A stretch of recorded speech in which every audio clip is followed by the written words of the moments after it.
binikmati iman. Assalamualaikum warahmatullahi wabarakatuh. Alhamdulillahilladzi an'amana binikmatil iman wal islam. Wa nusalimu ala khairil anam Sayyidina Muhammadin wa ala alihi wa sahbihi ajma'in. Rabbi sholli sadri wa yassirli amri wa hlul 'uqdatam min lisani yafqahu qawli. Kepada yang terhormat Ibu Ketua IPMI Jepang, Ibu Haja Sari Okano, yang kami hormati jajaran pengurus IPMI Jepang dan sahabat-sahabat soleha yang kami sayangi dan banggakan. Puja puji syukur kita panjatkan ke Zat Ilahi Robbi yang telah mengaruniai iman dan Islam sebagai bekal meraih kebahagiaan yang hakiki. Selawat beserta salam semoga senantiasa tercurah tiada henti kepada segala sumber inspirasi pemimpin kita yang sejati, yaitu Baginda Nabi Muhammad SAW beserta keluarganya, sahabatnya, para tabi'in, dan kita semua selaku umatnya. Amin. Seperti halnya meminum air laut, semakin diminum semakin bertambah haus diri kita. Demikian juga keindahan wanita terbaik sepanjang masa, Sayyidah Khadijah tidak pernah bosan dan habis untuk dikaji. Di kajian sebelumnya, kita sudah mengenal sebahagian pribadi dan kehidupan beliau. Namun tentu keindahan beliau terlalu singkat untuk dibahas satu pertemuan. Maka pada kesempatan kali ini, insya Allah kita akan melanjutkan pertualangan kita mendalami seluk-beluk pribadi agung ini. Sahabat-sahabat soleha yang dirahmati Allah Subhanahu wa Ta'ala, Islam adalah agama yang paripurna, ajarannya juga sesuai bagi setiap masa dan keadaan. Namun bukan hanya itu, Islam juga telah melahirkan sosok-sosok teladan yang menjadi inspirasi kita dalam berislam. Di antara sosok itu adalah Sayyidah Khadijah radhiyallahu anha. Beliau adalah istri baginda Nabi Muhammad SAW dan wanita muslimah yang ternama. Seperti apa kehidupan beliau? Bagaimana kiat-kiat menjadi Khadijah masa kini? Maka insya Allah kajian inilah jawabannya. Insya Allah akan disampaikan oleh Ustazah Ita Raisyah Ilsi, diploma. Namun sebelum kita mulai acaranya, dan tentu sahabat-sahabat soleha sudah tidak sabar untuk menyimaknya, izinkan terlebih dahulu saya membacakan acara kita pada kali ini. 1. Pembukaan. 2. Pembukaan Al-Quran oleh Ibu Susiana, yaitu surat Al-Muzammil ayat 11 sampai dengan 19, beserta sari tilawah oleh Ibu Fitri. 3. Kata sambutan dari Ketua IPMI. 4. Acara inti kajian. 5. Penutup dan doa. 6. Foto bersama. Agar berkah dan menjadi jalannya lancarnya acara ini, marilah kita buka dan membaca basmalah bersama-sama. Acara yang kedua yaitu pembacaan ayat suci Al-Quran yang akan dilantunkan oleh Ibu Susiana beserta sari tilawahnya Ibu Fitri. Kepada Ibu Susiana saya persilahkan. Wassalamualaikum warahmatullahi wabarakatuh. Waalaikumsalam. A'udzu billahi minasyaitonir rajim. Bismillahirrahmanirrahim. Wajarni wal mukazzibina linna'umati wa mahiluhum qalila. Inna ladaina ankalau wajah khairima wa ta'amam da'fatim. Salatnya biasanya nanti di rest area tempat makan. Wa 'adzaban أليما يوم ترجف الأرض والجبال فكانت الجبال كثيبا مهيلا إنا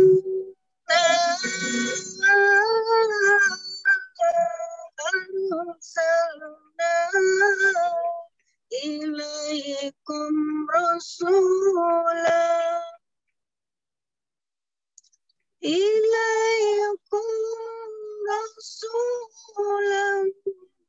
شاهدا عليكم كما أرسلنا إلى فرعون رسولا فعصى فرعون الرسول فأخذناه أخذا وبيلا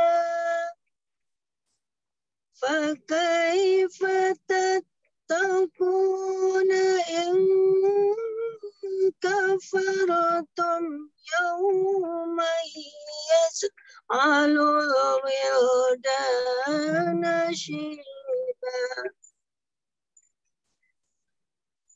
يجعل الولدان شيبا سماء فاتر به كان وعده مفعولا إن هذه تذكرة فمن شاء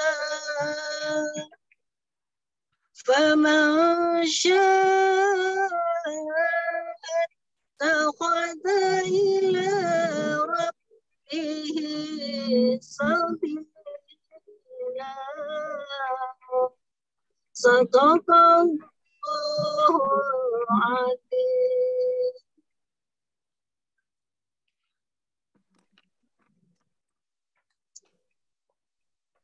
Wassalamualaikum warahmatullahi wabarakatuh.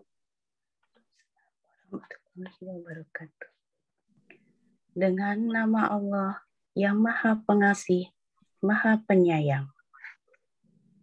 Dan biarkanlah aku yang bertindak terhadap orang-orang yang mendustakan, yang memiliki segala kenikmatan hidup, dan berilah mereka penangguhan sebentar. Sungguh, di sisi kami ada belenggu-belenggu yang berat dan neraka yang menyala-nyala. Dan ada makanan yang menyumbat di kerongkongan dan azab yang pedih. Ingatlah pada hari ketika bumi dan gunung-gunung berguncang keras, dan menjadilah gunung-gunung itu seperti onggokan pasir yang dicurahkan. Sesungguhnya kami telah mengutus seorang Rasul Muhammad SAW kepada kamu yang menjadi saksi terhadapmu, sebagaimana kami telah mengutus seorang Rasul kepada Fir'aun. Namun Fir'aun mendurhakai Rasul itu, maka kami siksa dia dengan siksaan yang berat. Lalu, bagaimanakah kamu akan dapat menjaga dirimu jika kamu tetap kafir kepada hari yang menjadikan anak-anak beruban? Langit terbelah pada hari itu. Janji Allah pasti terlaksana. Sungguh, ini adalah peringatan. Barang siapa menghendaki, niscaya dia menjadi jalan yang lurus kepada Tuhannya. Maha benar Allah dengan segala firman-Nya. Waalaikumsalam warahmatullahi wabarakatuh. Terima kasih kepada Ibu Susi dan Ibu Fitri yang telah membacakan Al-Quran. Semoga menjadi berkah pahala yang berlimpah kepada kita semua, terutama yang membacanya. Amin. Acara selanjutnya yaitu kata sambutan atas nama Ketua IPMI, Ibu Haja Sari Okano. Kepada Ibu saya persilahkan. Ya, terima kasih. Assalamualaikum warahmatullahi wabarakatuh. Waalaikumsalam warahmatullahi wabarakatuh. Alhamdulillahirabbil alamin. Wassalatu wassalamu ala asrofil anbiya'i wal mursalin. Sayyidina wa maulana Muhammadin wa ala alihi wa sahbihi ajma'in. Amma ba'd. Bersyukur kepada Allah, berselawat kepada Rasulullah sallallahu alaihi wasallam. Pertama, saya ucapkan terima kasih kepada Ustazah Ita Raisyah Fitriani yang hari ini alhamdulillah kembali bersama-sama kita untuk mengisi acara divisi dakwah, yaitu tentang kajian yang setiap sebulan atau 2 bulan sekali dilaksanakan. Alhamdulillah, terima kasih banyak, jazakillah khair. Juga saya ucapkan terima kasih kepada moderator Mbak Sadako Umeda yang telah memberikan banyak ide-ide di dalam divisi dakwah. Juga kepada teman-teman sahabat IPMI yang hari ini hadir, Masya Allah, terima kasih banyak, jazakillah khair. Juga teman-teman dari Indonesia yang hari ini antusias untuk hadir. Terima kasih juga kepada Mesa Chang yang hadir juga ya, sudah kembali ke Indonesia. Dulu sebagai anggota IPMI, tapi sudah kembali ke Indonesia. Terima kasih juga. Ya, jazakillah khair. Juga kepada teman-teman yang tidak bisa saya sebutkan satu persatu, yang baik dari Jakarta maupun di Yogyakarta ya. Juga tentu saja yang di Jepang banyak sekali. Terima kasih. Hari ini kita memang yang kedua kali ya. Yang kedua, tentang bagaimana kehidupan Siti Khadijah sebagai tauladan kita sebagai wanita yang tentu saja kita bukan hanya mengurus keluarga saja, namun bagaimana kiprah kita, bagaimana dakwah kita kepada sedikitnya kita dapat memberikan manfaat untuk orang banyak.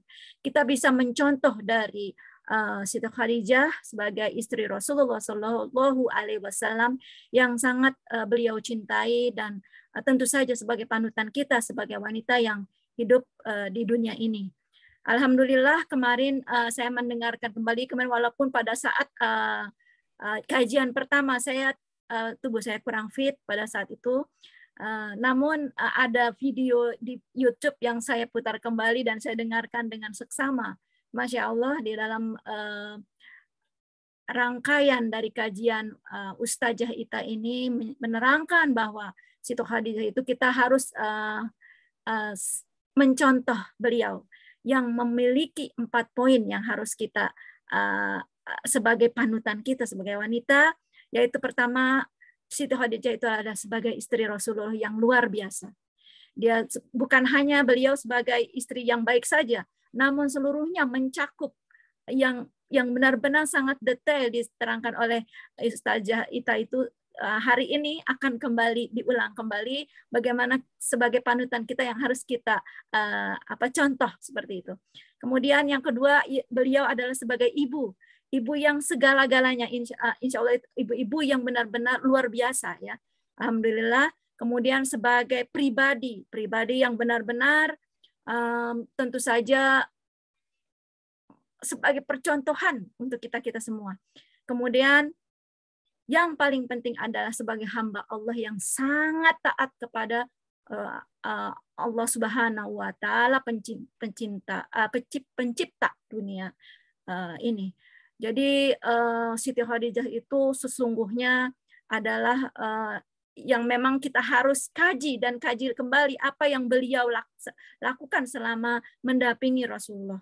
Ya mungkin saya tidak bisa panjang lebar ya karena sayang waktunya untuk Ustazah Ita lebih detail lagi untuk menjelaskan atau memberikan kajian hari ini kepada kita semua.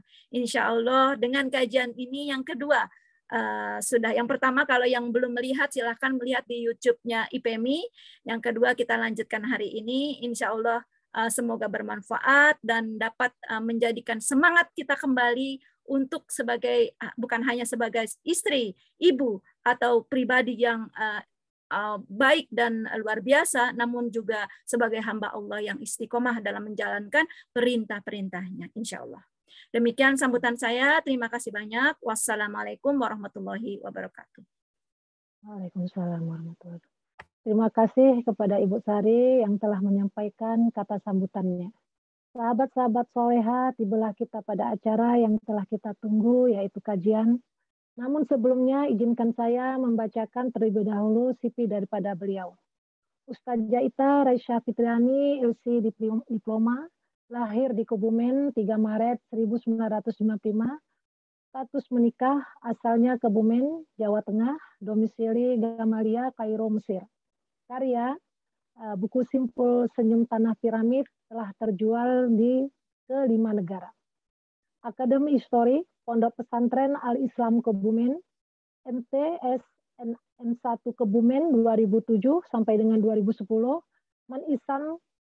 Man Isan Cendikia Serpong 2010 sampai dengan 2013, Psikologi Universitas Pajajaran 2013 sampai dengan 2014, Pusat Bahasa Arab Syekh Jaid Kairo 2014 sampai 2015, S1 Universitas Al-Azhar Kairo, S2 Universitas Al-Azhar Kairo.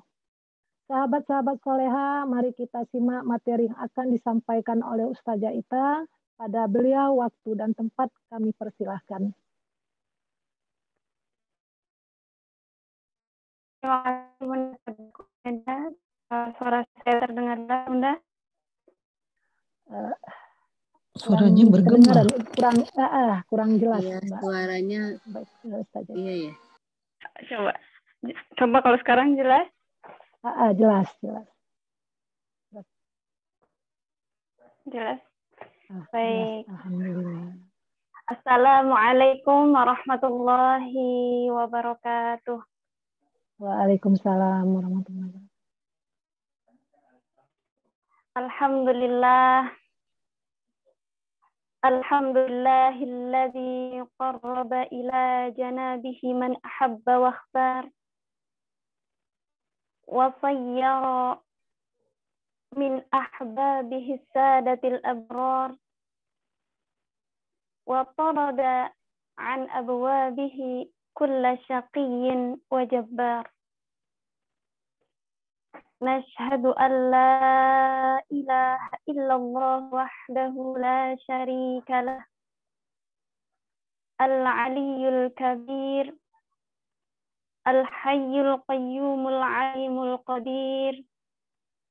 Laisa kamislihi syai'un wa huwa as-sami'ul basir. Ta'ala wa taqaddasa amma yaqulul kuffar. Wa nashhadu anna sayyidana Muhammadan abduhu wa rasuluh.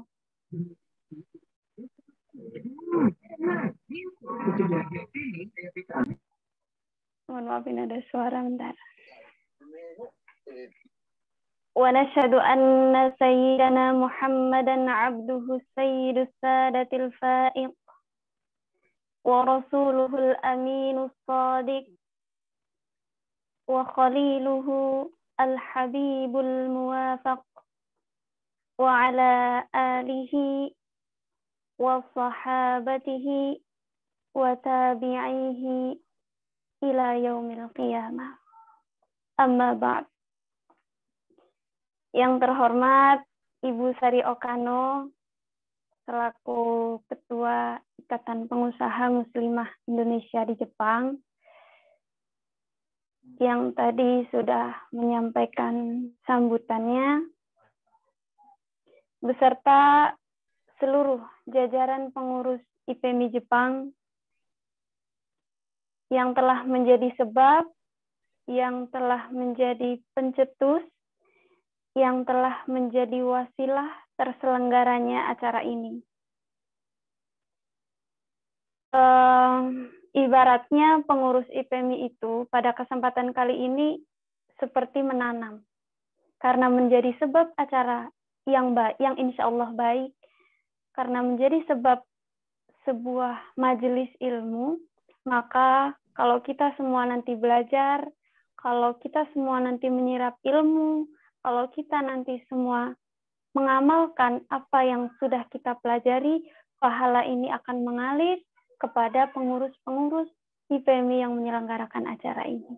Semoga menjadi pahala jariah yang mengalir kepada pengurus IPMI sampai nanti di hari akhir. Yang saya hormati juga Ibu Sadako Umeda SE, selaku moderator pada majelis kita pada malam hari ini, juga moderator pada majelis kita sebelumnya. Kita berkolaborasi terus ini ya Bunda. Award kita bisa dapat couple of the year ini. Kita berkolaborasi terus. Semoga Bunda tidak bosan mendampingi acara bersama saya. Semoga menjadi kebaikan juga untuk Bunda Sadako Umeda. Juga yang tidak lupa para umahat, para kakak, para teteh, para wanita-wanita salihah, para tiang-tiang agama yang insya Allah diridai Allah, yang menjadi bukti bangkitnya sebuah peradaban, insya Allah berada di antara wanita-wanita, di antara umahat-umahat yang ada di sini. Umahat yang dirahmati Allah, yang diridai Allah. Ini semoga nggak bosan ini wajah saya, semoga tidak membosankan ya. Bulan lalu tepat tanggal 5 Februari juga kalau tidak salah ya. Sekarang 5 Maret di tanggal yang sama tepat 1 bulan kita berjumpa lagi. Semoga ibu-ibu semua, umahat semua tidak bosan. Tapi hakikatnya saya di sini hanya sebagai mikrofon, jangan mikrofon, sensitif nanti. Saya sebagai perantara saja, bukan belajar dari saya, bukan belajar dari diri saya, dari lisan saya, tapi lisan saya hanya mendapat amanah untuk menyampaikan. Kita akan pelajari tentang ibunda kita, tentang teladan kita, teladan seluruh alam, tentang bidadari dunia dan bidadari surganya Rasulullah dan bidadarinya kita semua, Ibunda Khadijah radhiyallahu anha. Jujur saya sangat salut dengan semangat belajar ibu-ibu semua. Ini di luar rencana ya, Bunda dan Ibu Sari, kita melaksanakan kajian part 2-nya. Ini di luar rencana. Kemarin rencananya hanya 1 kajian, tapi luar biasa kegigihan para umahat solihat semua ingin kembali mempelajari lebih dalam tentang Sayyidah Khadijah. Semoga semangat yang terus membara ini sebagai bukti nanti, sebagai hujah di dunia bahkan sekarang tentang kegigihan para umat semua di tengah kesibukan, bahkan tadi Ibu Susi di tengah perjalanan, atau ibu-ibu yang lain, apalagi sekarang di Jepang sudah malam ya, sudah mungkin jam berapa sekarang? Sudah mau jam 9, di Indonesia juga pada maghrib, sudah aktivitas setelah menyelesaikan aktivitas seharian, aktivitas kerja, aktivitas domestik, tapi masih menyempatkan untuk menuntut ilmu. Semoga kegigihan ini menjadi pahala yang besar.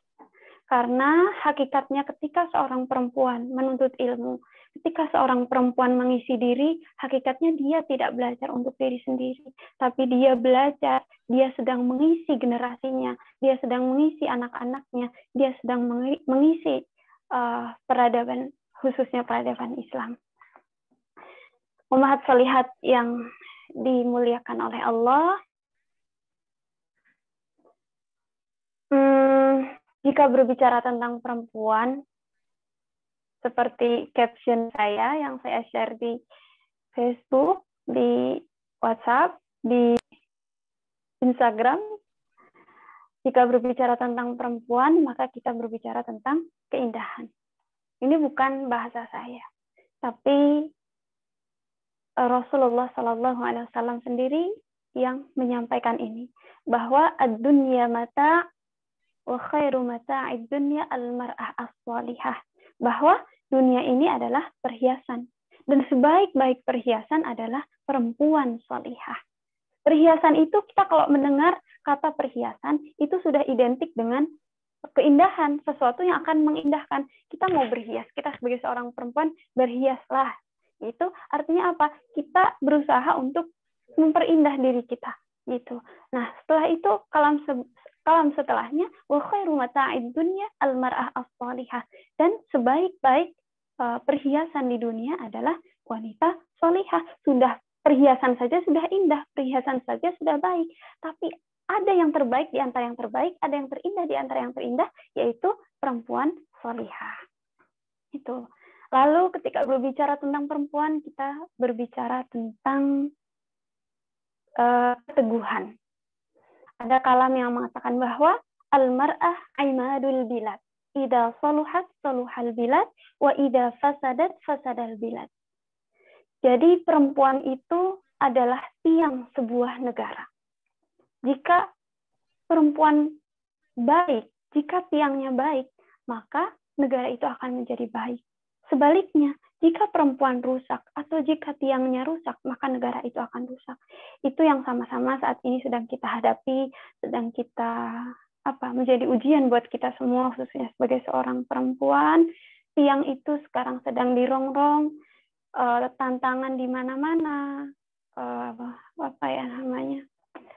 tantangan menyerang anak-anak kita, menyerang saudari-saudari kita, bahkan menyerang kita, mengancam kita, gitu. Tapi kita sebagai tiang suatu negara, sebagai tiang suatu peradaban, sebagai tiang agama, kita yang harus mempertahankan itu, karena kita sendiri tiang itu, gitu. Lalu ketika berbicara tentang perempuan, maka berbicara tentang kelembutan.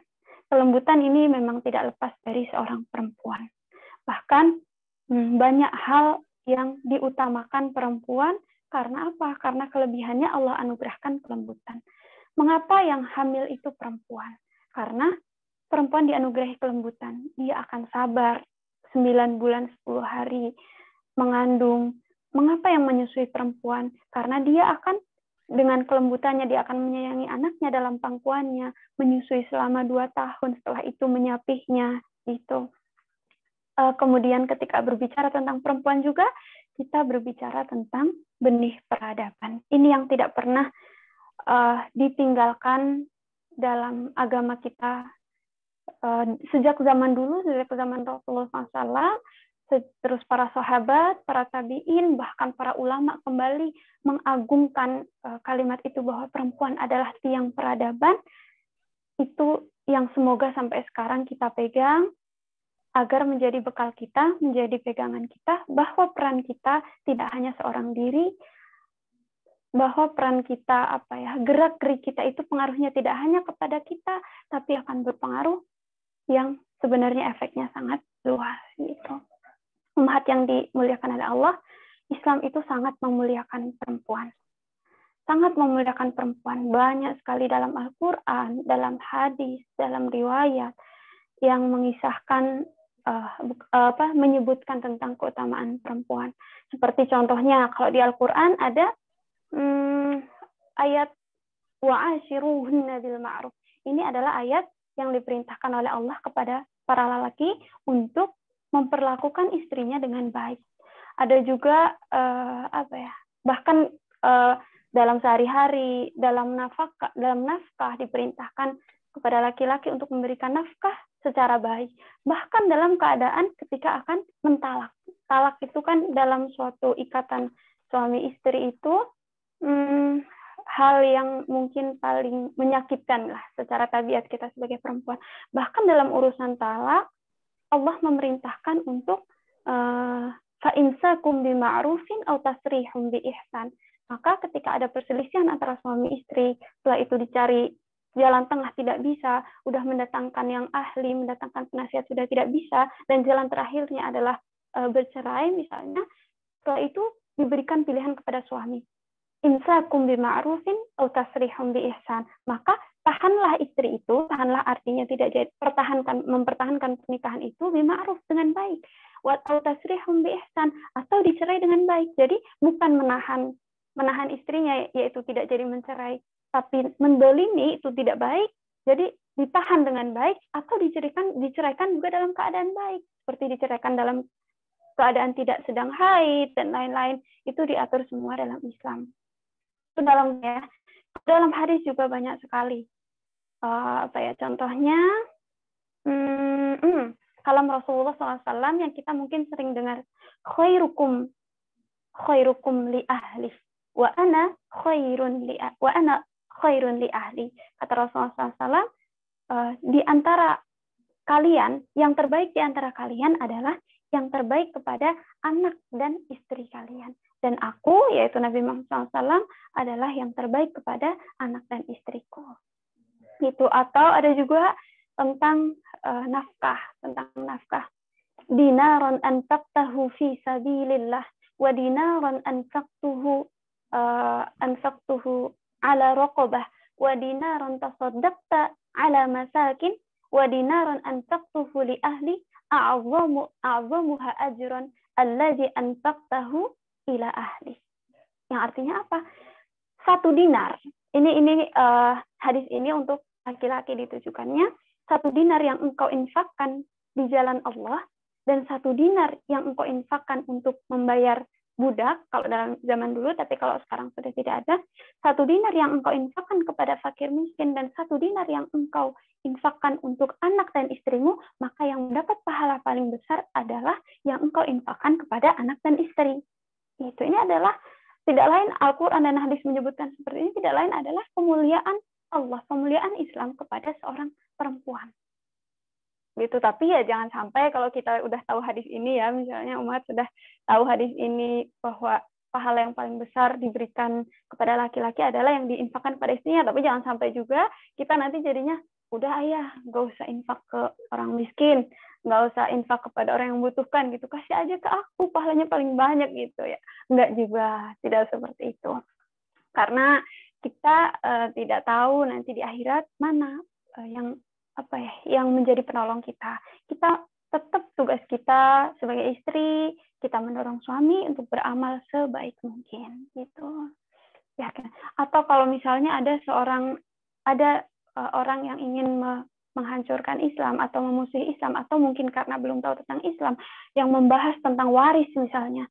Kenapa waris seorang perempuan setengahnya laki-laki? Ini dolim, ini bla bla bla gitu kan. Nah, kalau ini sebenarnya ini hal yang sangat kecil, ini hal yang udah selesai dari sana, yang sebenarnya tidak perlu dipermasalahkan. Pasti kita sering dengar kan. Bahkan mungkin ada teman kita yang belum memahami Islam masih bertanya, atau kita sendiri masih bertanya, iya juga ya, kenapa waris dalam Islam itu perempuan setengah? Karena ada ayatnya, liza karim mislu hadzil unsayain, katanya kayak gitu katanya. Nah, tapi sebenarnya itu hanya 1 potong ayat tentang waris. Bahkan itu bukan 1 ayat penuh, itu hanya satu potong dari ayat tentang waris. Sedangkan ayat tentang waris itu tidak hanya itu. Dan waris adalah salah satu hukum dalam syariat yang paling detail dijelaskan oleh Allah langsung dalam Al-Quran. Kalau sholat, diperintahkannya dalam Al-Quran, wa aqimus sholah wa atuz zakah. Tapi tentang bagaimana sholat, tentang bagaimana waktu sholat, permulaan, akhir, bagaimana waktu sholat yang paling utama, bagaimana cara dan detail-detailnya itu dijelaskan oleh hadis. Sedangkan ilmu waris ini dijelaskan di Al-Quran langsung oleh Allah. Yang membagi siapa? Allah langsung. Untuk ibu berapa, untuk pasangan berapa, untuk anak berapa, untuk kakek berapa, dan lain-lain seperti itu. Untuk ayah gitu. Itu dijelaskan dalam Al-Quran. Dan tahu, kalau mau menjawab itu, yang misalnya tadi, kenapa perempuan setengahnya gitu. Kalau kita jabarkan ayat secara keseluruhan tentang waris, kita dapati, ternyata hanya 4 keadaan yang mana perempuan mendapat lebih kecil dari laki-laki. Sisanya berapa? Sisanya ada lebih dari 30 keadaan yang mana perempuan mendapat sama dengan laki-laki atau bahkan lebih besar dari laki-laki. Dan bahkan ada keadaan-keadaan, kan kalau waris itu nanti ada keadaan kalau ada istri bagaimana, kalau ada anak bagaimana gitu. Ada keadaan yang di situ nanti perempuan mendapat tapi laki-laki tidak dapat.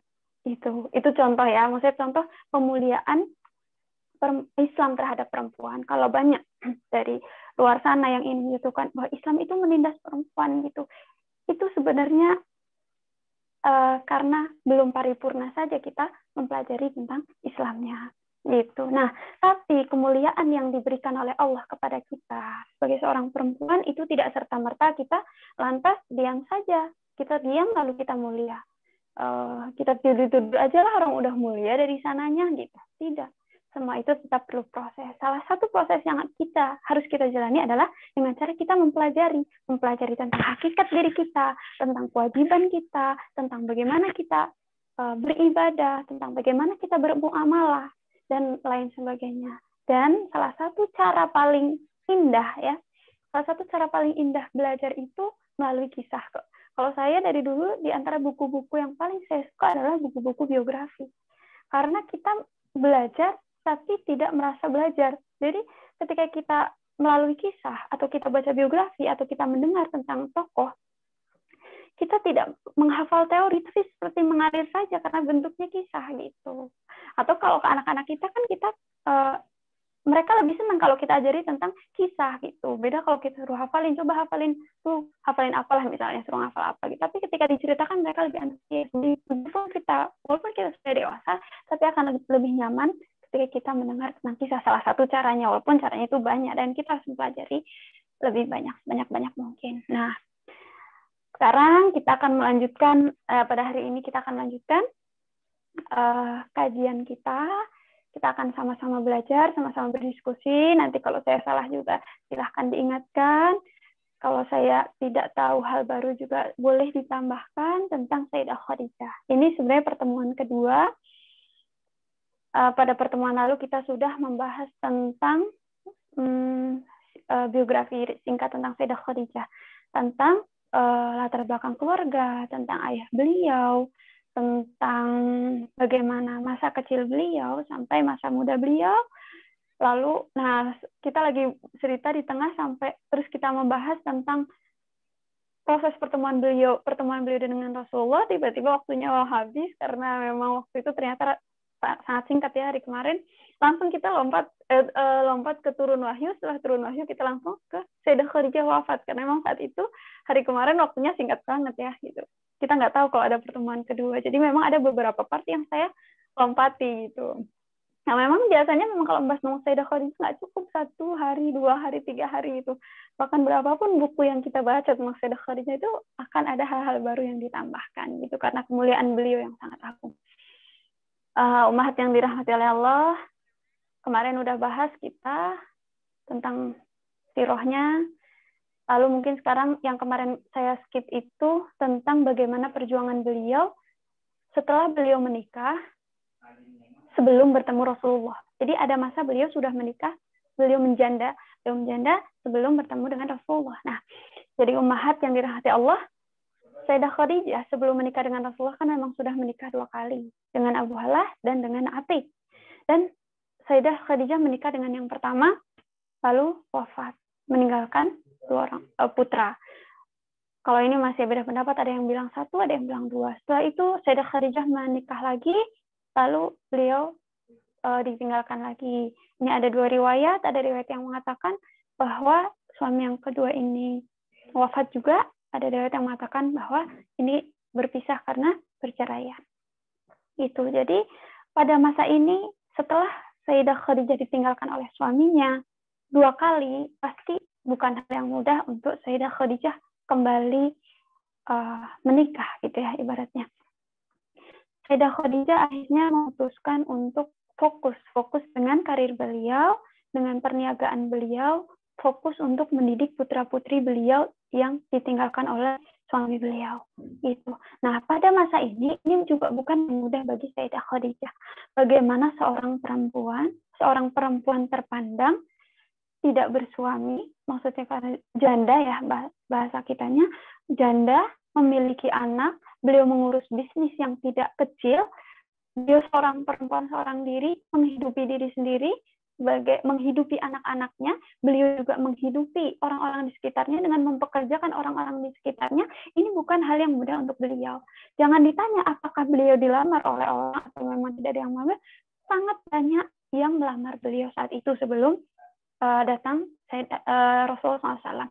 Sangat banyak yang melamar beliau. Nah, tidak, beliau adalah perempuan terpandang, terkenal kesuciannya. Nah, sampai beliau sekarang saat itu sudah ditinggal oleh suaminya pun, beliau masih digelar at-Thahirah. Kenapa? Karena sepeninggalan suami, beliau tetap teguh menjaga dirinya.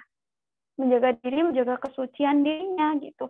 Beliau sudah seorang yang terhormat dari keluarga terpandang, beliau memiliki kekayaan yang tidak sedikit, beliau juga cerdas, beliau juga seorang yang gigih, seorang yang suci, seorang yang sangat menjaga dirinya, maka banyak sekali laki-laki yang mendatangi beliau untuk melamar beliau. Itu. Nah, kalau Sayyidah Khadijah menikah karena memandang harta, tentu beliau sudah menerima dari dulu pinangan memilih salah satu dari mereka, karena yang datang ke Sayyidah Khadijah pun nggak macam-macam. Orang mau datang juga mikir-mikir, pasti melihat derajat lah. Apalagi kalau di Arab zaman dulu itu kan sangat melihat kedudukan lah gitu. Mereka melihat itu. Kalau di Arab dulu tidak melihat umur, memang dari dulu. Banyak kalau kita baca sirah-sirah, kita baca tentang sejarah-sejarah zaman dulu, banyak kesenjangan umur yang tinggi, tapi itu tidak masalah memang zaman dulu. Itu. Yang biasanya diperhitungkan oleh mereka adalah nasab dan lain-lain gitu. Jadi yang mendatangi Sayyidah Khadijah bukan laki-laki sembarangan.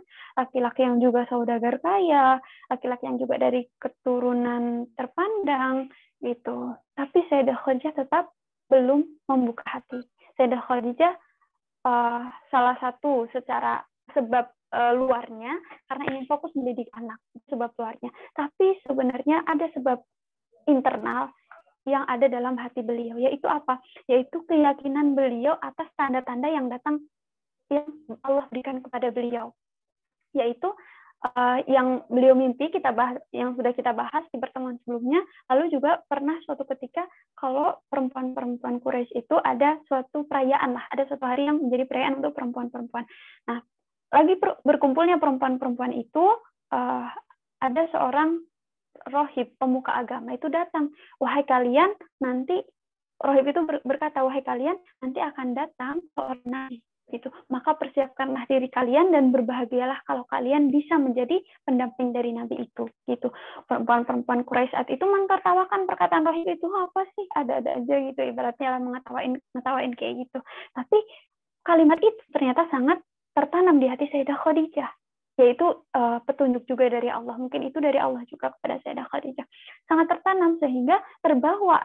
Udah beliau mendengar itu, terus beliau mimpi yang pernah kita bahas, terus petunjuk tafsiran mimpi oleh sepupu beliau Waraqah atas mimpi beliau itu menjadi keyakinan beliau, seperti ada yang memegang hati beliau untuk tidak membuka hati kepada laki-laki sembarang laki-laki gitu. Ada sesuatu yang beliau nanti, walaupun sebenarnya beliau belum tahu. Nah, itu yang kemarin sempat kita skip. Setelah itu pertemuan dengan Rasulullah sudah kita bahas.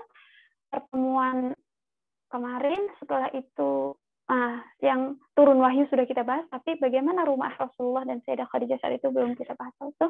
Jadi, dalam buku tentang Sayyidah Khadijah, karya Syekh Abdul Hamid Mahmud, seorang mufasir dari Syria, beliau menyebutkan bahwa rumah Sayyidah Khadijah itu ya rumah seperti rumah-rumah orang pada masa itu. Bukan istana, bukan kerajaan, atau apartemen gitu ya.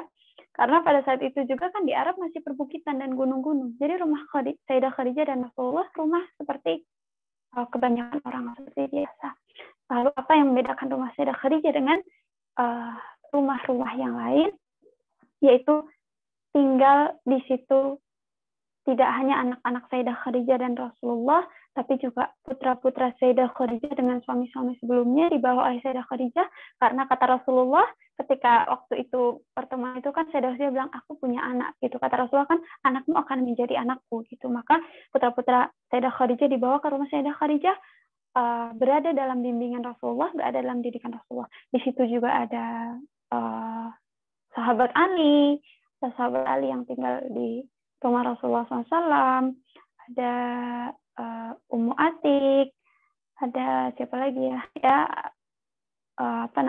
selain putra-putra kandung Rasulullah, dan mereka semua yang ada dalam rumah Rasulullah itu tercatat dalam sejarah menjadi tokoh-tokoh yang sangat penting. Bagaimana Ummu Atik setelah itu melahirkan Usamah bin Zaid yang menjadi pemuda Islam termuda, panglima Islam termuda gitu.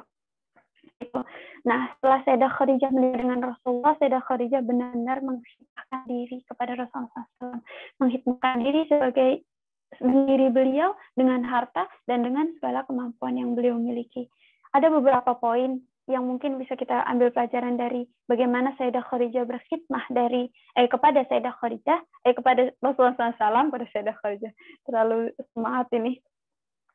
Yang pertama, Sayyidah Khadijah itu tidak pernah meninggikan suara di hadapan Rasulullah SAW. Seperti tadi sudah kita bahas bahwa Sayyidina Jibril, malaikat Jibril itu mendatangi Rasulullah SAW, memberitahu bahwa Sayyidah Khadijah sudah dibangunkan rumah di surga yang terbuat dari kayu berlapis permata, yang tidak ada kebisingan dan tidak ada kegaduhan di sana. Dan salah satu sebabnya, hikmahnya kenapa ada keterangan seperti itu, karena menurut para ulama sebenarnya karena Sayyidah Khadijah ketika bersama Rasulullah tidak pernah meninggikan suara di hadapan Rasulullah, tidak pernah berbuat gaduh di hadapan Rasulullah SAW. Lalu yang kedua yang bisa kita ambil pelajaran dari Sayyidah Khadijah adalah Sayyidah Khadijah radhiyallahu anha, beliau tidak pernah membuat marah Rasulullah. Itu mungkin kalau kita agak susah ya, tapi ya itulah teladan kita mencontohkannya seperti itu. Tidak pernah membuat marah Rasulullah, tidak pernah membuat sedih Rasulullah atas perilaku Sayyidah Khadijah. Jadi beliau sangat berpegang kepada ridho Rasulullah, sangat memperjuangkan ridho Rasulullah. Beliau melakukan sebisa mungkin melakukan apa yang Rasulullah ridho, gitu ibaratnya. Kayak ibaratnya pas Rasulullah ke Gua Hiro kan, kalau tabiatnya kita seorang istri kan, misalnya suami kita pergi 1 bulan penuh, nggak ada kabar kan, saat itu belum ada WhatsApp, belum ada Line gitu kan, nggak ada kabar, pikiran kita pasti udah kemana-mana. Yang pertama kita pasti udah nggak tenang secara fitrah, kita perempuan nggak tenang berjauhan dengan suami gitu. Setelah itu belum lagi kalau kita curiga-curiga, jangan-jangan dia kemana, ntar jangan-jangan ada perempuan lain atau apa gitu lah. Itu kalau kita tabiat kita sebagai seorang perempuan berjauhan dengan suami, dan sebenarnya kita nggak tahu suami kita itu apa, ibadah aja gitu. Tapi beda dengan Sayyidah Khadijah, Rasulullah meminta untuk berkholwat ke Gua Hiro, tapi Sayyidah Khadijah sudah punya keyakinan yang beliau dapat sebelumnya, sehingga itu membuat beliau ibaratnya tabiat beliau sebagai perempuan, beliau hilang semua, tertutup dengan keimanan beliau yang lebih besar itu. Atau Sayyidah Khadijah tidak pernah membuat marah. Kenapa di sini digarisbawahi? Karena istri-istri Rasulullah SAW pernah suatu ketika ada di hadis kan, disebutkan yang suatu ketika istri-istri Rasulullah berkumpul, terus habis itu Rasulullah tuh habis pulang dari perang, terus istri Rasulullah itu meminta tambahan uang nafkah. Kalau kita minta tambahan uang belanja lah, mungkin ya tambahin dong gitu misalnya. Dan sebenarnya istri-istri Rasulullah ini meminta ini tapi tidak mengurangi kemuliaan beliau-beliau ya. Di sini istri-istri Rasulullah meminta tambahan nafkah juga karena saat itu kondisinya memungkinkan. Rasulullah baru pulang perang, Rasulullah mendapat ghanimah yang banyak, terus istri Rasulullah ya biasalah mungkin ya antar perempuan gitu membicarakan kebutuhan dapur dan lain-lain, meminta tambahan nafkah, dan ternyata ini membuat Rasulullah pergi menjauhi istri-istrinya, memisahkan diri dari istri-istrinya selama 30 hari. Ada yang bilang 30, ada yang bilang 29 hari. Sayyidina Khalifah Abu Bakar dan Khalifah Utsman sangat marah. Khalifah Umar sangat marah kepada istri Rasulullah. Rasulullah diam sebenarnya. Rasulullah memisahkan diri saja, tapi tidak langsung meluapkan keamarahan, tidak. Tapi Sayyidina Abu Bakar yang marah, apa yang kalian lakukan kepada Rasulullah sampai Rasulullah segininya, sampai menjauhkan diri, gitu. akhirnya istri-istri Rasulullah menyampaikan, kami cuma minta tambahan nafkah gitu katanya. Dari situ, ya Allah, apa pantas istri-istri Rasulullah minta dunia gitu katanya. Akhirnya tapi setelah Rasulullah 30 hari meninggalkan beliau-beliau ini, ternyata ini menjadi sebab turunnya surah Al-Ahzab. Allah langsung menurunkan ayatnya ketika Rasulullah kebingungan apa yang harus dilakukan kepada istri-istrinya, apakah mengikuti apa yang dimintakan oleh istrinya karena memang memungkinkan atau tidak. Allah langsung menurunkan ayatnya surah Al-Ahzab. Gimana? Ya ayyuhan nabiyyu qul li azwajika in takunna turidnal hayatad dunya wa zinataha fata'alaina fa'usrihkunna bil ma'ruf. Fa'usrihkunna intinya saya lupa. Di situ intinya ayatnya surah Al-Ahzab, intinya ya Allah menurunkan ayat, wahai Rasulullah, katakanlah kepada istri-istrimu kalau kalau istri-istrimu memang menginginkan dunia dan keindahannya, maka Allah akan memberikan kepada istri-istri Rasulullah dan akan diceraikan dengan cara yang baik. Tapi jika istrimu menginginkan keridhaan Allah dan keridhaan Rasulullah dan juga rumah di akhirat sana, maka balasan Allah lebih agung dari semuanya. Ketika Rasulullah menyampaikan itu kepada istri-istrinya, ternyata semua istri-istrinya menginginkan akhirat daripada dunia. Jadi permintaan ini, walaupun Rasulullah sempat marah, kenapa istri-istri menginginkan dunia gitu, meminta itu belum pernah dilakukan oleh istri-istrinya sebelumnya. Mereka berlomba-lomba untuk urusan akhirat gitu. Tapi Rasulullah juga kenapa sampai memisahkan diri dari istri-istrinya dan seperti berat untuk memutuskan karena tindakan Rasulullah SAW itu tidak ringan. Jadi kalau Rasulullah mengiyakan permintaan istrinya untuk menambahkan nafkah, nah tindakan Rasulullah itu kan menjadi dalil untuk kita. Nanti malah jadinya jangan-jangan standar standar nafkah umat itu nanti tinggi gitu. Nanti umat akan keberatan. Rasulullah memikirkan umat gitu. Tapi alhamdulillah Allah langsung menurunkan penjelasannya, langsung menurunkan ayatnya untuk menguatkan Rasulullah. Nah, ini istri-istri Rasulullah setelah Sayyidah Khadijah. Sedangkan Sayyidah Khadijah tidak pernah sekalipun melakukan apa yang membuat Rasulullah SAW marah. Beliau sangat berpegang untuk mencari ridho Rasulullah SAW. Gitu. Lalu setelah beliau menikah dengan Rasulullah, turun wahyu. Nah, ketika turun wahyu juga kan ini bukan hal yang ringan untuk Rasulullah dan Sayyidah Khadijah kan. Tapi ternyata itu belum seberapa. Fase kehidupan baru yang dialami oleh Rasulullah sebagai seorang Rasul baru dimulai setelah turun wahyu itu. Sebagaimana yang dikatakan oleh Waraqah ibn Naufal, yang saat itu Sayyidah Khadijah dan Rasulullah dengar sendiri, kata Waraqah ibn Naufal, engkau adalah Rasul yang dijadikan, tertulis dalam Injil dan Taurat. Kalau aku masih hidup, maka aku yang akan membelamu dari orang-orang yang akan mengusirmu. Lalu Sayyidah Khadijah bertanya, wahai Waraqah, apakah Rasulullah nanti akan diusir? Beliau adalah sosok yang baik, beliau sosok yang dicintai oleh semua orang. Kata Waraqah, semua nabi yang membawa risalah akan diusir oleh kaumnya, akan mengalami itu. Maka sejak saat itu menjadi pegangan sekali bagi Sayyidah Khadijah bahwa suaminya kelak akan mengalami hal yang tidak mudah. Maka fase setelah turun ayat yang pertama ini, Sayyidah Khadijah benar-benar lebih kokoh lagi untuk menguatkan Rasulullah SAW. Saat itu Rasulullah pun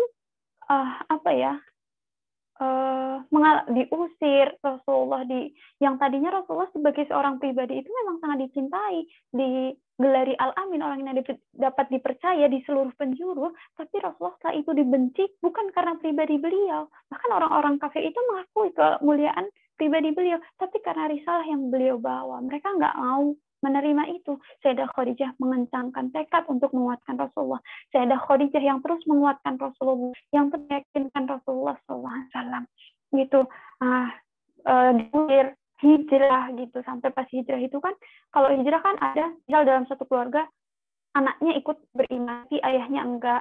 Ada yang istrinya beriman, tapi suaminya enggak. Nah, orang-orang itu menganggap Rasulullah ini memisahkan antar keluarga, merusak kafilah-kafilah gitu, merusak suku-suku gitu. Menganggapnya seperti itu. Akhirnya para pembesar Quraisy ini mereka berkumpul, mereka ingin membunuh Rasulullah SAW gitu. Tapi kan tidak mudah membunuh Rasulullah karena yang membela Rasulullah pun banyak. Ya sudah, mereka juga kuat gitu.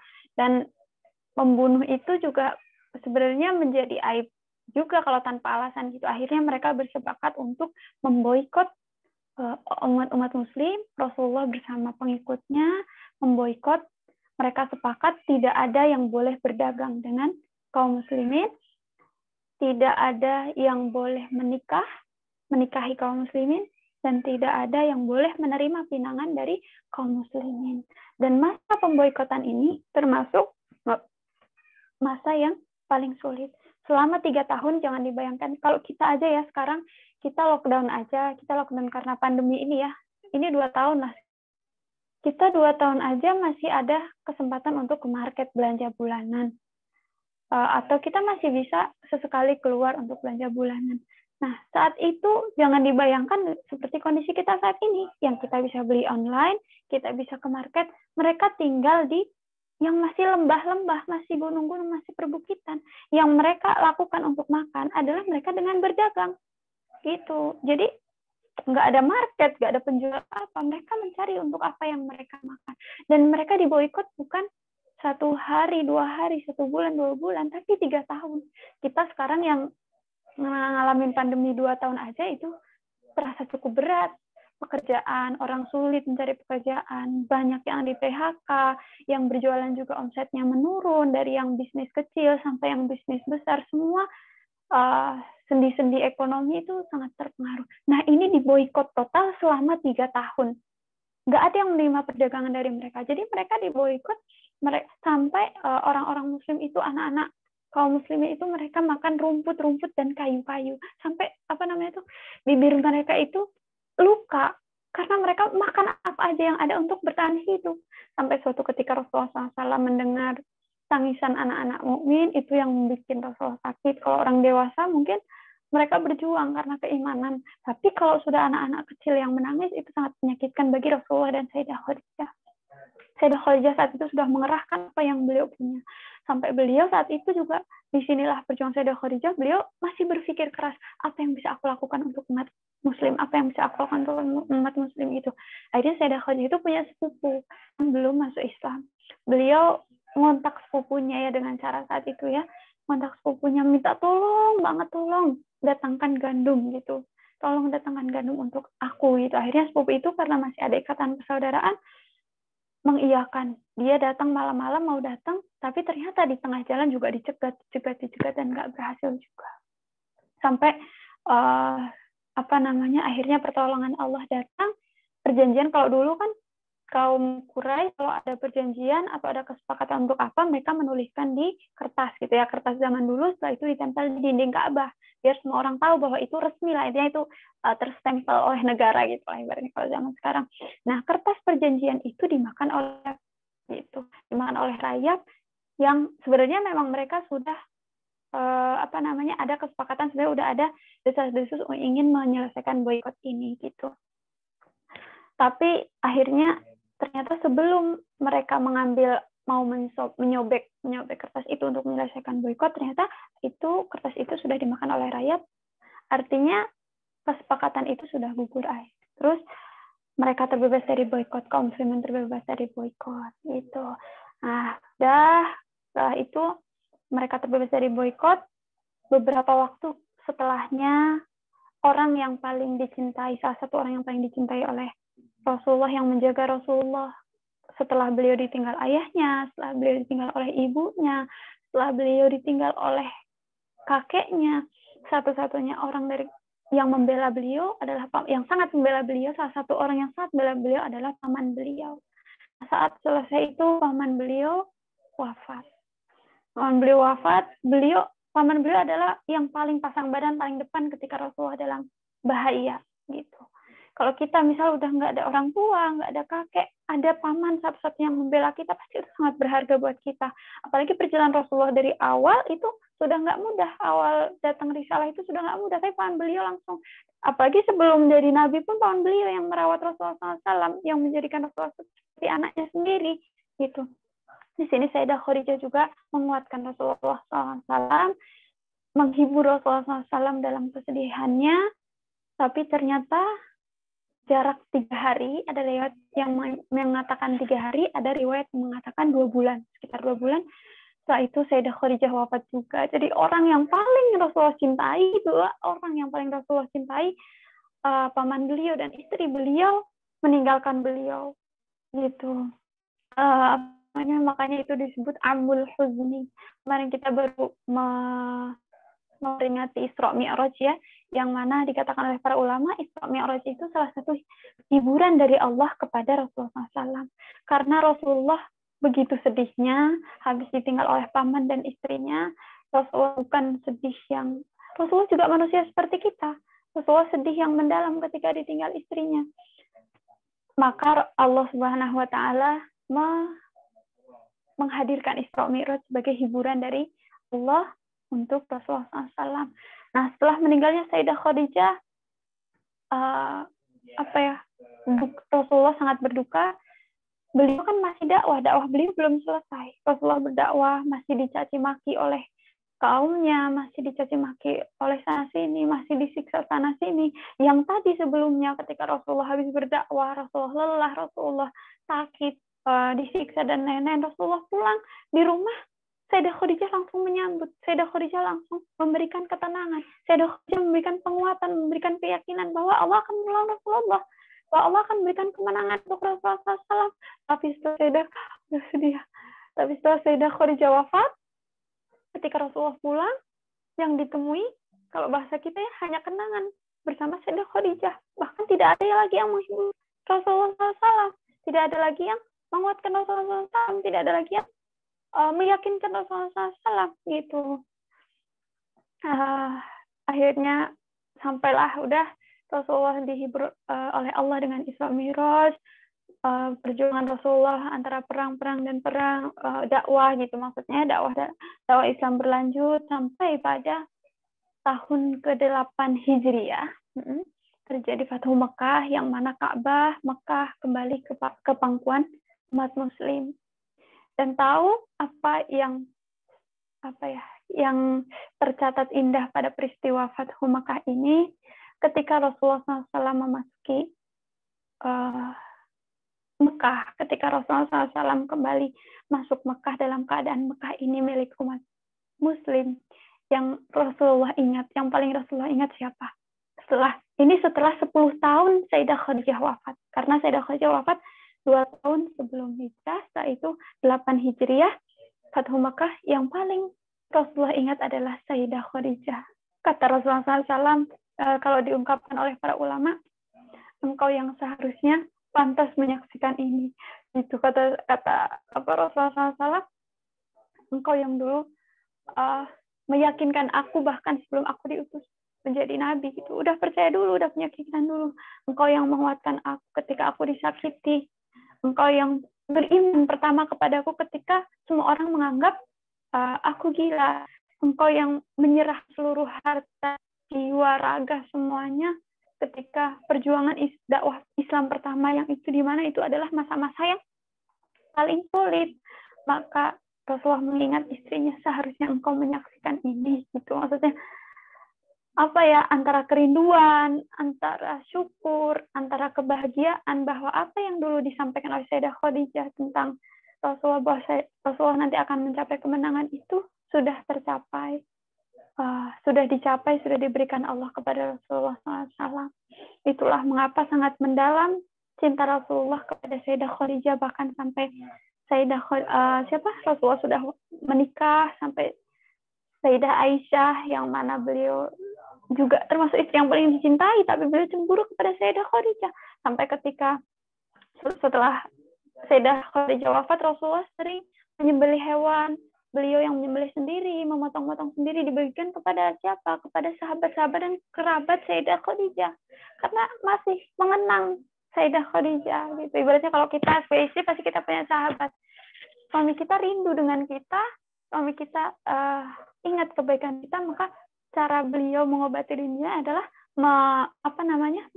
berbuat baik kepada kerabat-kerabat Sayyidah Khadijah. Kata Sayyidah Aisyah diceritakan dalam hadis, wahai Rasulullah, kenapa engkau masih mengingat Sayyidah Khadijah? Bahkan di bahasanya mengingat yang sudah sepuh itu, sedangkan karena saking cemburunya, Allah sudah menggantikan engkau dengan yang lebih baik darinya, gitu kan. Sayyidah Aisyah pintar, cantik, dinikahi Rasulullah juga masih dalam keadaan gadis, gitu ya. Engkau sudah dihadirkan yang lebih baik dari dia, kata Rasulullah.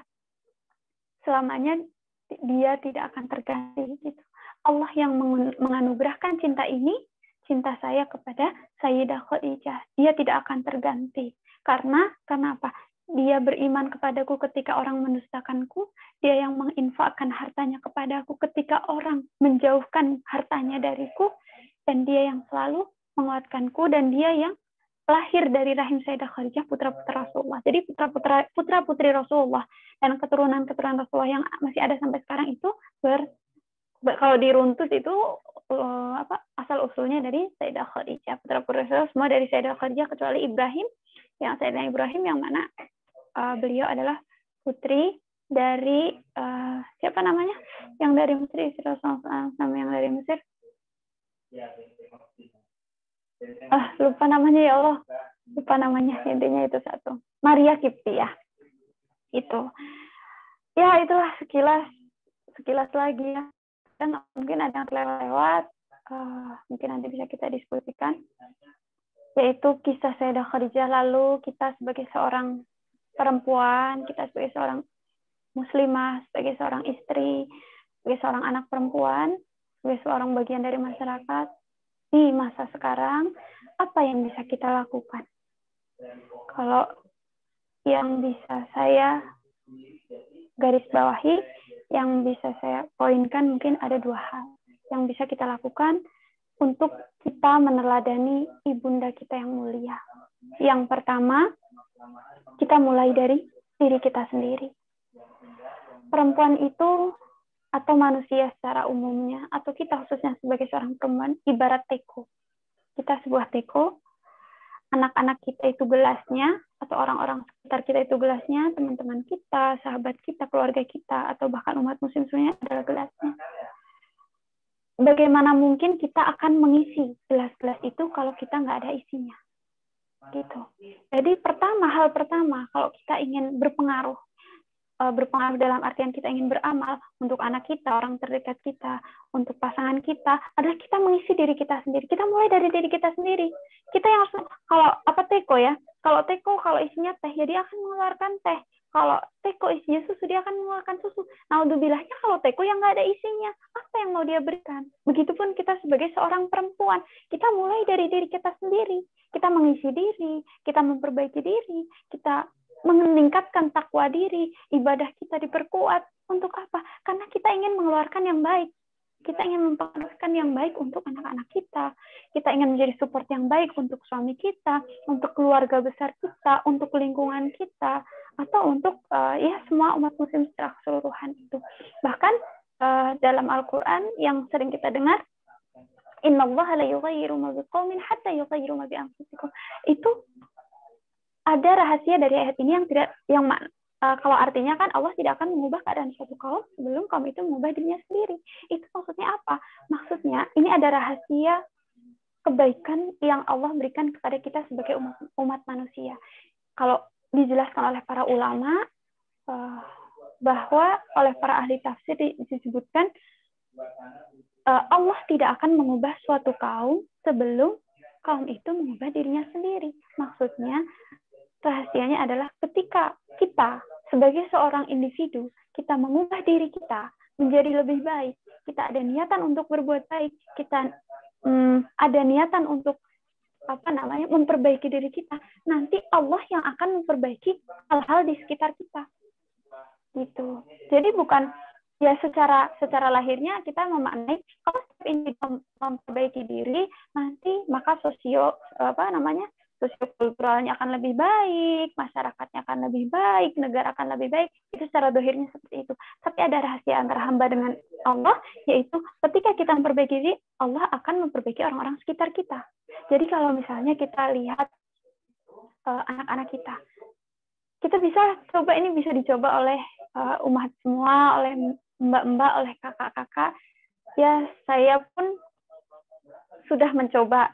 Maksudnya saya sudah mencoba dan masih mencoba terus, berusaha terus gitu ya. Kalau kita ada niatan baik kepada Allah untuk memperbaiki diri, misal kita kerasa rumah kita kerasa runyem kok ya, kayak nggak menenangkan, anak-anak kenapa rewel terus gitu ya, di antara faktor-faktor lain ya. Ketika kita mendekatkan diri kepada Allah misalnya, walaupun ya kita tetap mengambil asbab secara dohir, tapi ketika kita satu langkah saja kita memperbaiki diri di hadapan Allah, nanti Allah akan memperbaiki mereka. Allah yang akan memperbaiki mereka sebelum tangan kita memperbaiki lingkungan sekitar kita. Itu. Lalu yang kedua yang bisa saya poinkan adalah untuk kita meneladani Sayyidah Khadijah adalah kita memahami peran-peran kita masing-masing dan meyakini bahwa jalan surga Allah itu ada berbagai cara, ada banyak cara, ada di mana-mana. Gitu. Maksudnya bagaimana? Kita misalnya sekarang kita sebagai seorang pelajar, misalnya ada seorang pelajar, ya udah sungguh-sungguh saja sebagai seorang pelajar, sungguh-sungguh dengan apa yang Allah tetapkan di situ, atau sebagai seorang istri, atau sebagai seorang anak, atau sebagai seorang, nah di situ ada pintu surga, gitu. Nah, hikmah hadis yang ini, yang afdalu nisa'il alamin, kata Rasulullah SAW, yaitu siapa? Khadijah binti Khuwailid, Fatimah binti Muhammad, yang binti Imran, setelah itu Asiyah, Imra'atu Fir'aun, gitu. 4 perempuan, pemimpin perempuan-perempuan surga adalah Sayyidah Fatimah, Sayyidah Maryam, dan Sayyidah Asiyah. Menurut para ulama, hikmah dari kenapa disebutkannya 4 perempuan ini? Kenapa nggak putri-putri Rasulullah semua? Kenapa 4 perempuan ini? Nah, ternyata 4 perempuan ini, beliau-beliau berasal dari latar belakang dan keadaan yang berbeda. Yang pertama, Sayyidah Fatimah, putri Rasulullah. Beliau sejak kecil sudah lahir di Baitun Nubuwah, di rumah Nabi. Ibaratnya beliau sejak lahir sudah mendapat pendidikan iman yang baik, sudah mendapat pendidikan yang baik, berada dalam lingkungan yang baik. Itu keadaan pertama. Yang kedua, Sayyidah Khadijah ini berbeda. Sayyidah Khadijah tidak langsung lahir dalam rumah nubuwah, tapi beliau ya seperti sebagaimana yang lain. Tapi ketika beliau sudah melalui masa muda, sudah menikah, bahkan ketika beliau sudah mencapai usia matang, beliau baru dipertemukan dengan seorang suami yang baik. Ya bukan baik lagi, seorang lingkungan yang baik, yaitu pasangan. Ini keadaan yang kedua, yaitu diberikan pasangan yang baik. Nah, yang ketiga, Sayyidah Maryam. Sayyidah Maryam bagaimana? Sayyidah Maryam ini beliau melahirkan tanpa memiliki suami, yang mana saat itu beliau dicaci maki, dituduh berzina dan lain-lain. Ini adalah keadaan yang ketiga yang berbeda dari 2 sebelumnya. Yang keempat siapa? Sayyidah Asiyah, istri Fir'aun. Ini keadaan yang tidak mudah, yang parah banget gitu ibaratnya. Bukan lagi suaminya nggak muslim atau suaminya tidak mencintai dia atau gimana. Tapi suaminya adalah yang sangat memusuhi Islam, yang paling memusuhi Islam. Bahkan nyawa Sayyidah Asiyah ini terenggut di tangan suaminya sendiri. Tapi beliau tetap mempertahankan iman. Artinya apa? Kita sebagai seorang perempuan dengan peran kita masing-masing, dengan keadaan kita masing-masing yang pasti berbeda, tapi kita semua memiliki kesempatan untuk meraih jannah yang sama. Dengan apa yang ada di hadapan kita. Ada yang diuji dengan keuangan, dengan keluarga, dengan ya macam-macam, dengan anak dan lain-lain. Tapi kita memiliki kesempatan surga yang sama. Itu rahasia hadis yang luar biasa bagi kita seorang perempuan yang mungkin bisa kita teladani sampai saat ini. Begitupun semua dalil-dalil itu bisa kita ambil ulang, bisa kita tarik juga dari Sayyidah Khadijah, bagaimana beliau memaksimalkan setiap peran-peran yang dihadapkan oleh beliau. Dari kecil, dari beliau masih gadis, setelah itu beliau menikah, menjadi seorang single parent, lalu menjadi seorang istri, sampai beliau wafat. Itu mungkin yang bisa saya sampaikan. Semoga bermanfaat, semoga Allah ampuni jika saya malu sebenarnya menceritakan tentang kemuliaan Sayyidah Khadijah, karena masih sedikit ilmu saya, karena masih lemah ilmu saya, masih compang-camping, tapi saya mendapat amanah untuk menyampaikan saja. Jika ada kebaikan, semata Allah yang mewasilahkan melalui saya. Jika banyak kekurangan ataupun ada kesalahan dari saya, itu dari kekurangan saya dan dari kekurangan kesalahan saya. Sekian dari saya, mohon maaf bila banyak salah, hilaf kata atau belibet-belibet bicaranya. Itu suami sedang ngajar di sana, jadi agak-agak kedistrak juga dari tadi di ruangan sebelah suami sedang mengajar, agak-agak kedistrak, tapi alhamdulillah. Semoga bermanfaat. Akhiru kalam, billahi taufiq wal hidayah, waridha wal inayah. Wassalamualaikum warahmatullahi wabarakatuh. Waalaikumsalam warahmatullahi wabarakatuh. Menarik sekali apa yang sudah disampaikan oleh Ustazah Ita kepada kita. Maka akan kita buka seksi tanya jawab. Silakan sahabat-sahabat soleha yang ingin bertanya.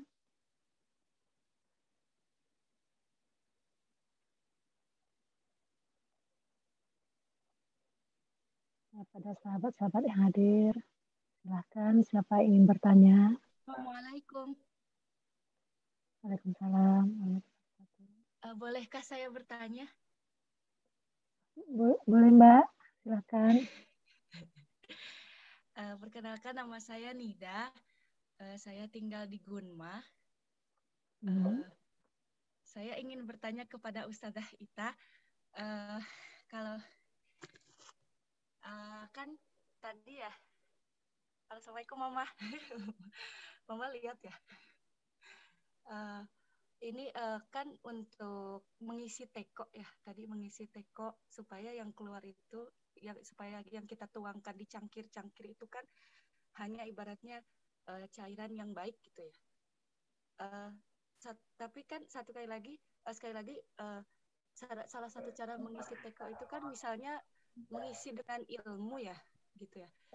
Tapi di satu sisi kondisi kita sebagai ibu rumah tangga, dengan tadi peran kita masing-masing ya, sebagai istri, sebagai ibu. Tapi di sisi lain, bagaimana caranya si teko itu tuh tetap terisi dengan ilmu. Jadi yang pertanyaan saya tuh sebetulnya ilmu apa sih yang paling basic gitu ya? Maksudnya apakah fikih kah gitu, dan sampai mana gitu ya? Maksudnya ilmu minimal yang seorang ibu dan istri harus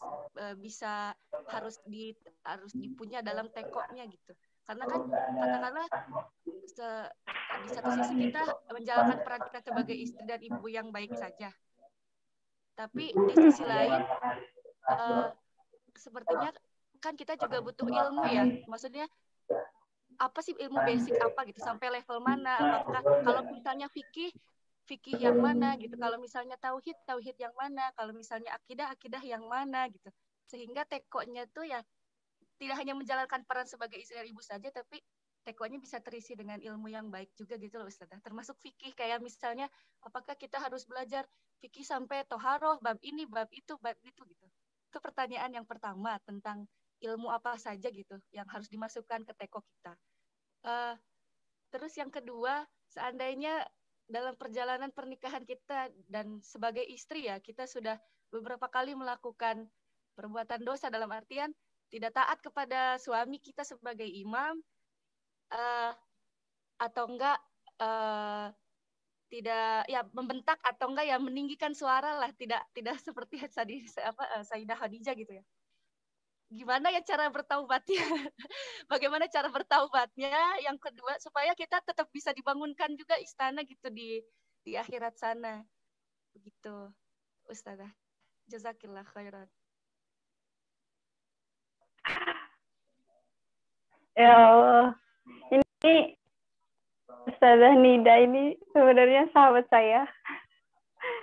Bunda, ini tawaduknya beliau sebenarnya yang sering ngasih masukan kepada saya. Beliau sering ngasih masukan kepada saya gitu.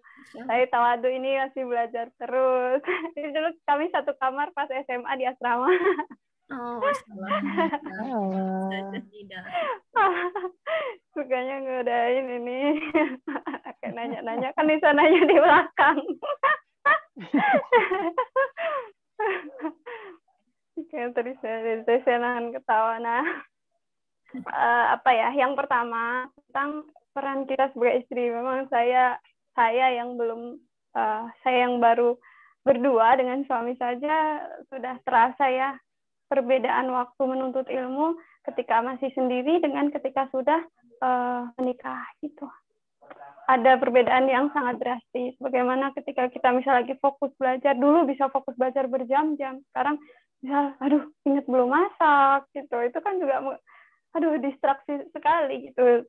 Apalagi yang sudah memiliki anugerah-anugerah dari Allah, apalagi ini Ustazah Nida yang sudah dianugerahi 2 khalif yang luar biasa ini, pasti perjuangannya juga luar biasa di sana ya. Nah, tentang ilmu apa yang harus basic, yang harusnya kita pelajari di tengah peran kita sebagai seorang istri.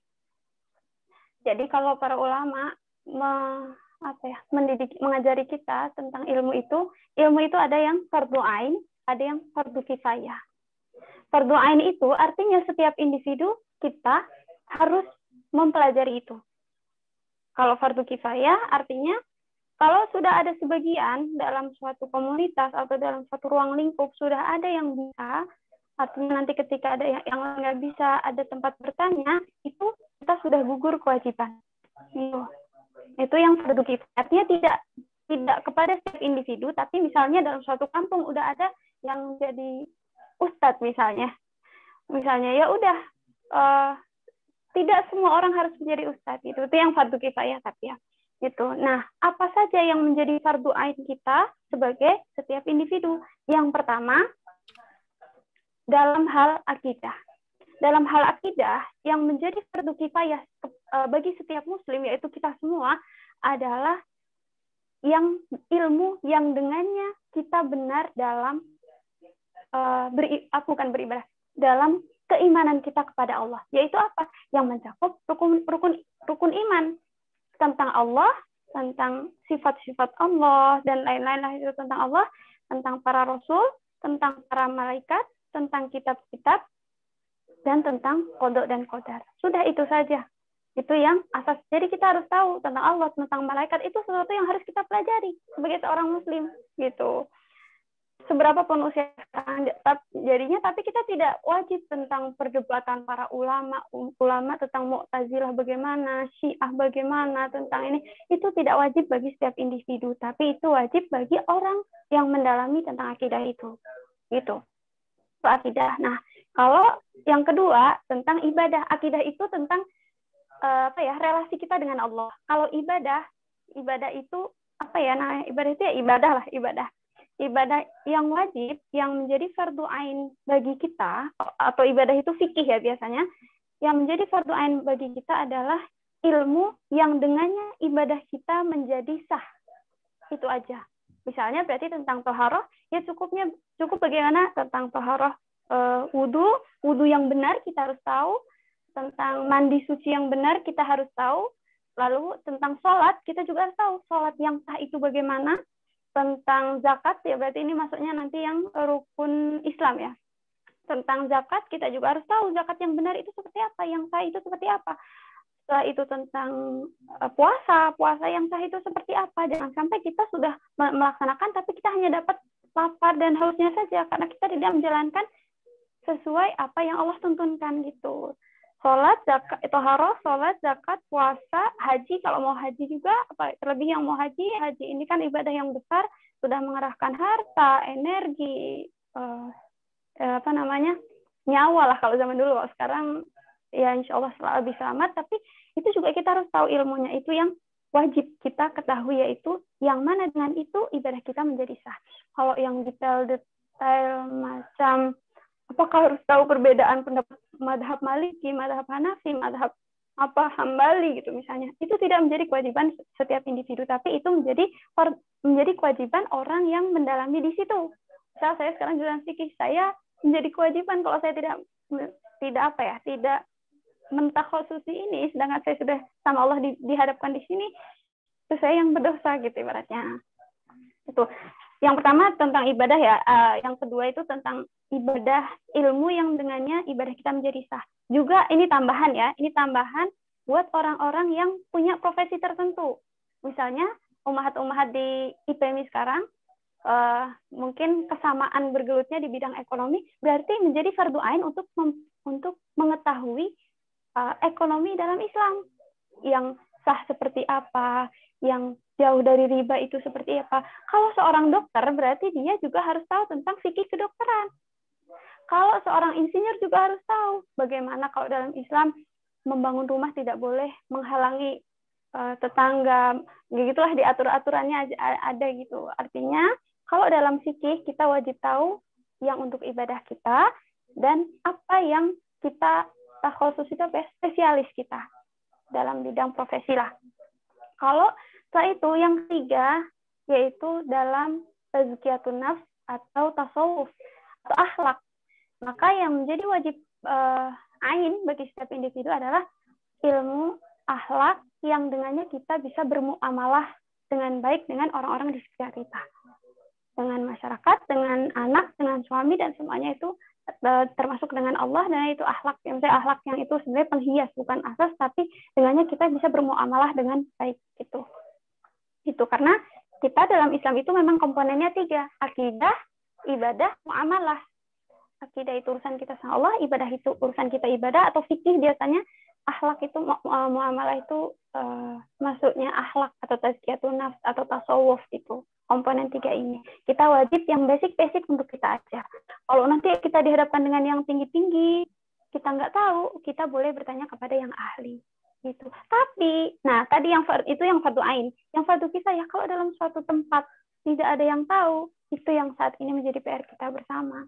Kalau sampai suatu daerah nggak ada seorang alim, itu yang harusnya kita mengisi gitu. Atau enggak, misal kalau kita punya kemampuan, misalnya kita punya santri, ada satu daerah yang di situ nggak ada orang yang alim dalam ilmu agama misalnya, ya harusnya kita meletakkan santri di situ karena itu kewajiban kita gitu. Kalau misalnya sebagai tokoh agama itu pertanyaan pertama, semoga menjawab. Nanti kalau kurang bisa disampaikan.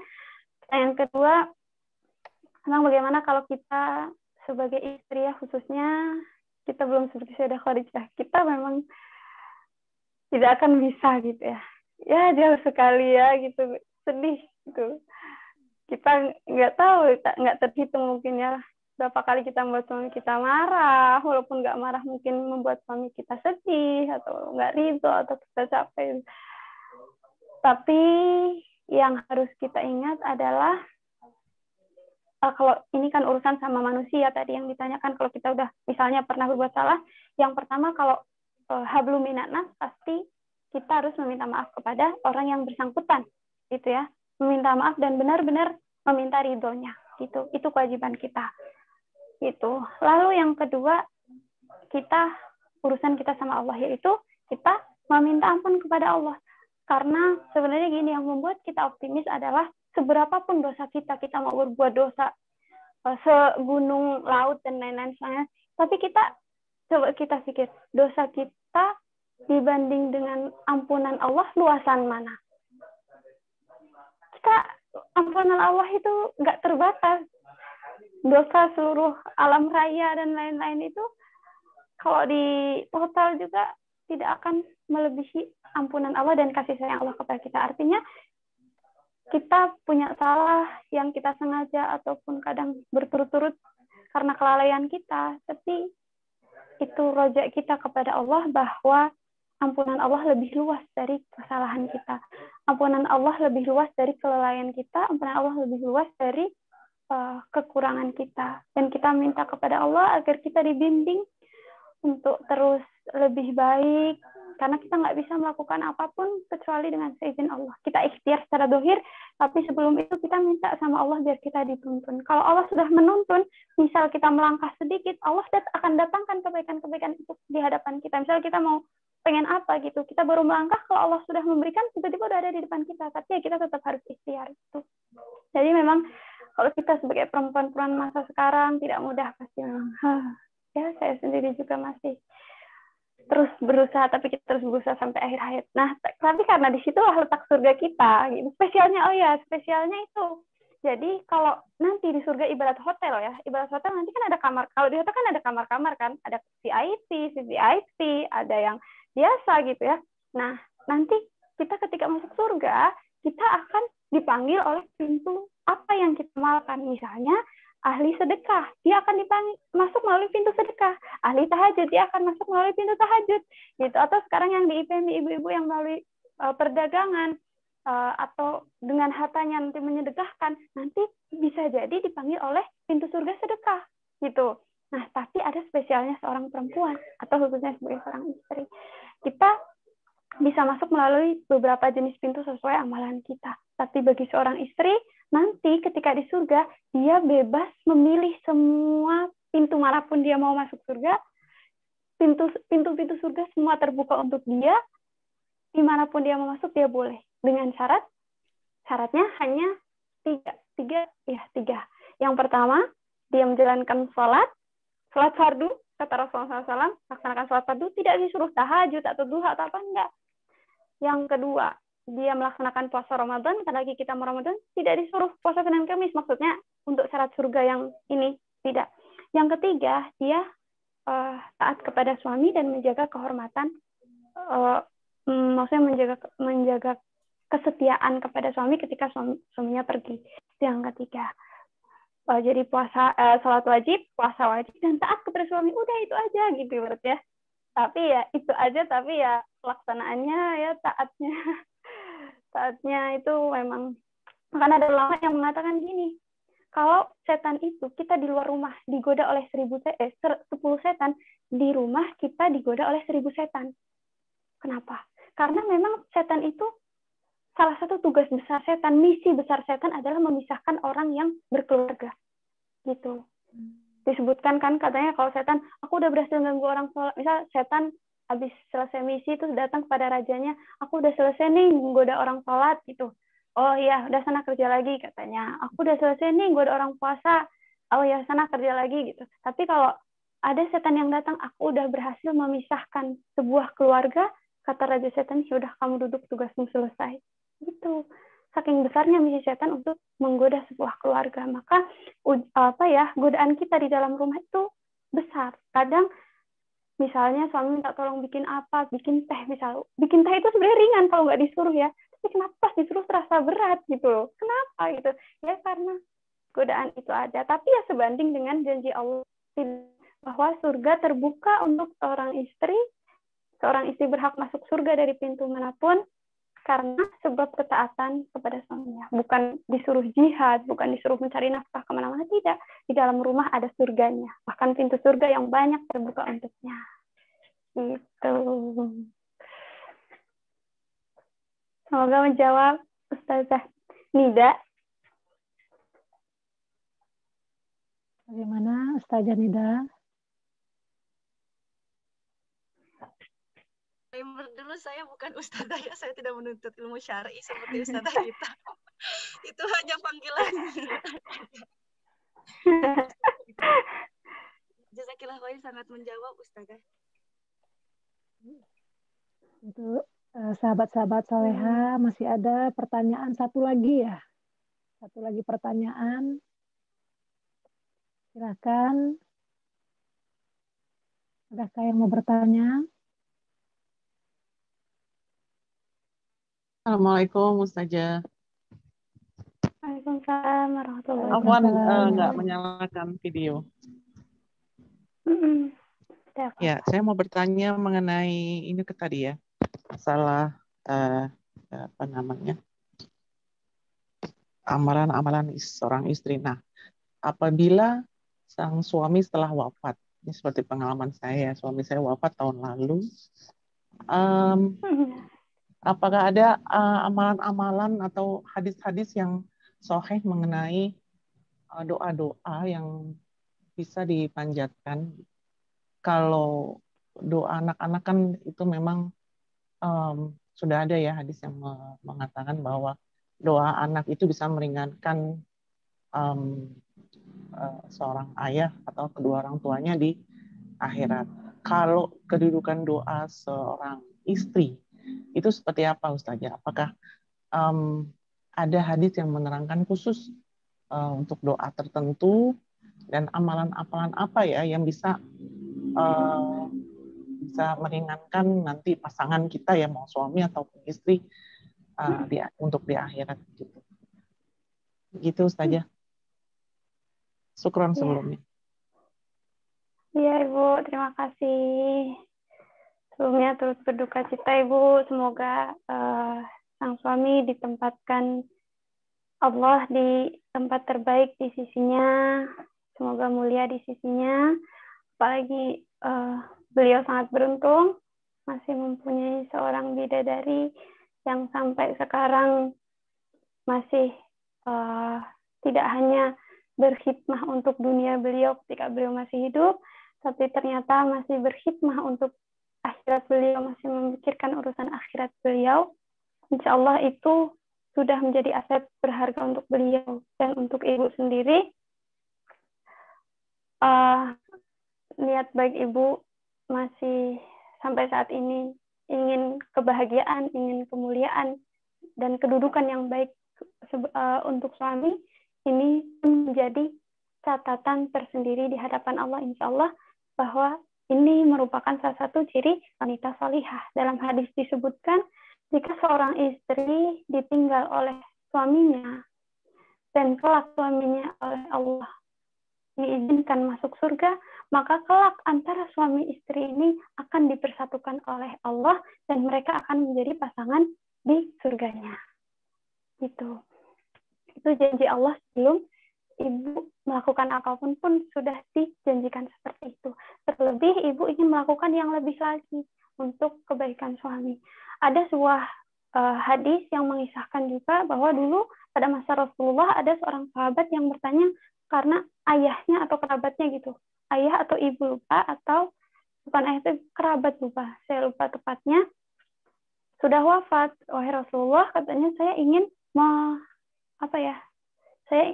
saya ingin bersedekah untuk beliau. Apakah dibolehkan? Itu kata Rasulullah SAW, bersedekahlah atas nama beliau. Gitu. Pun yang Rasulullah SAW lakukan kepada Sayyidah Khadijah, gitu. Ketika mengingat Sayyidah Khadijah, salah satu yang Rasulullah lakukan apa ketika Rasulullah merindukan Sayyidah Khadijah? Rasulullah bersedekah, gitu. Rasulullah bersedekah, gitu. Nah, mungkin salah satu yang bisa kita lakukan adalah banyak.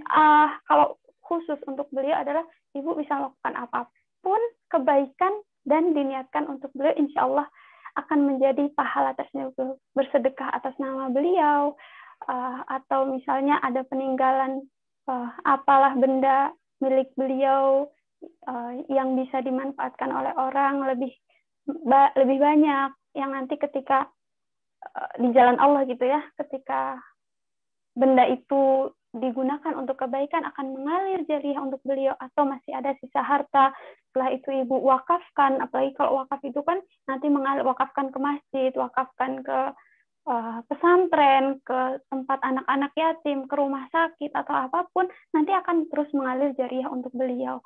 Apalagi kalau itu harta-harta yang dulu misalnya beliau perjuangkan ketika beliau mencari nafkah, ketika beliau bekerja, artinya itu harta dari keringat beliau gitu, dan masih mengalir kebaikan untuk beliau sampai sekarang gitu. Itu atau kalau dari Ibu sendiri, apapun yang Ibu lakukan, misalnya mau membaca Al-Quran, ya Allah berikanlah kebaikan sambil mendoakan, insya Allah akan menjadi pahala untuk beliau. Apapun hal sesederhana apapun, misal memberi makan, bahkan berbuat baik, menolong orang, diniatkan untuk suami gitu.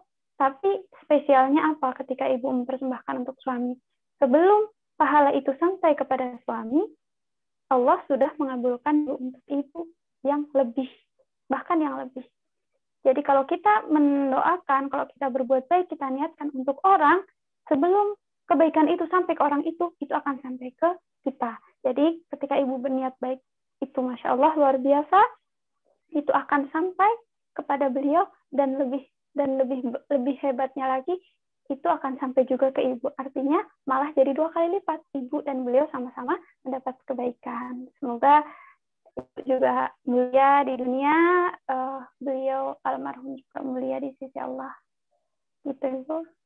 Dan satu lagi janji Allah bagi orang beriman, walaupun ada setitik iman di hatinya, pasti nanti akan masuk surga. Gitu. Jadi insya Allah jannah untuk Pak almarhum. Gitu. Semoga menjawab Ibu. Masya Allah, jazakillah saja. Seolah saya kenalkan ini yang bertanya adalah teman saya SMA ya. Terima kasih Mbak Yuni. Terima kasih. Ini sensei saya ini. Ini Ibu Sari Okano ini sensei saya, guru bahasa Jepang saya.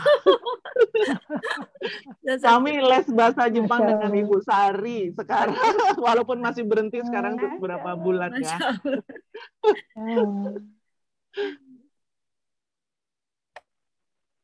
Untuk pertanyaan sudah kita tutup ya. Alhamdulillah rangkaian acara sudah kita laksanakan.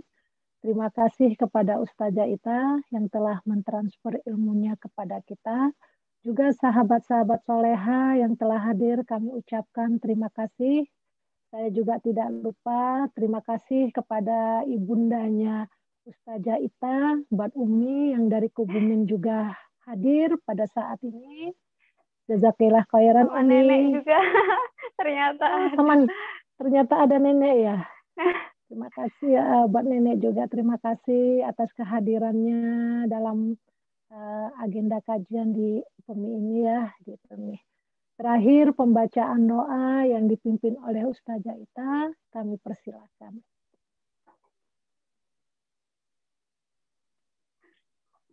Baiklah ibu-ibu ummahat sholihat semua, marilah kita menundukkan hati, memasrahkan hati dan menyerahkan diri ke hadapan Allah. Sejenak kita berdoa kepada Allah. A'udzubillahi minasyaitonirrajim. Bismillahirrahmanirrahim. Allahumma salli ala sayyidina Muhammad fil awwalin wa salli wa sallim ala sayyidina Muhammad fil akhirin wa salli wa sallim ala sayyidina Muhammad fi kulli waqtin wa hin.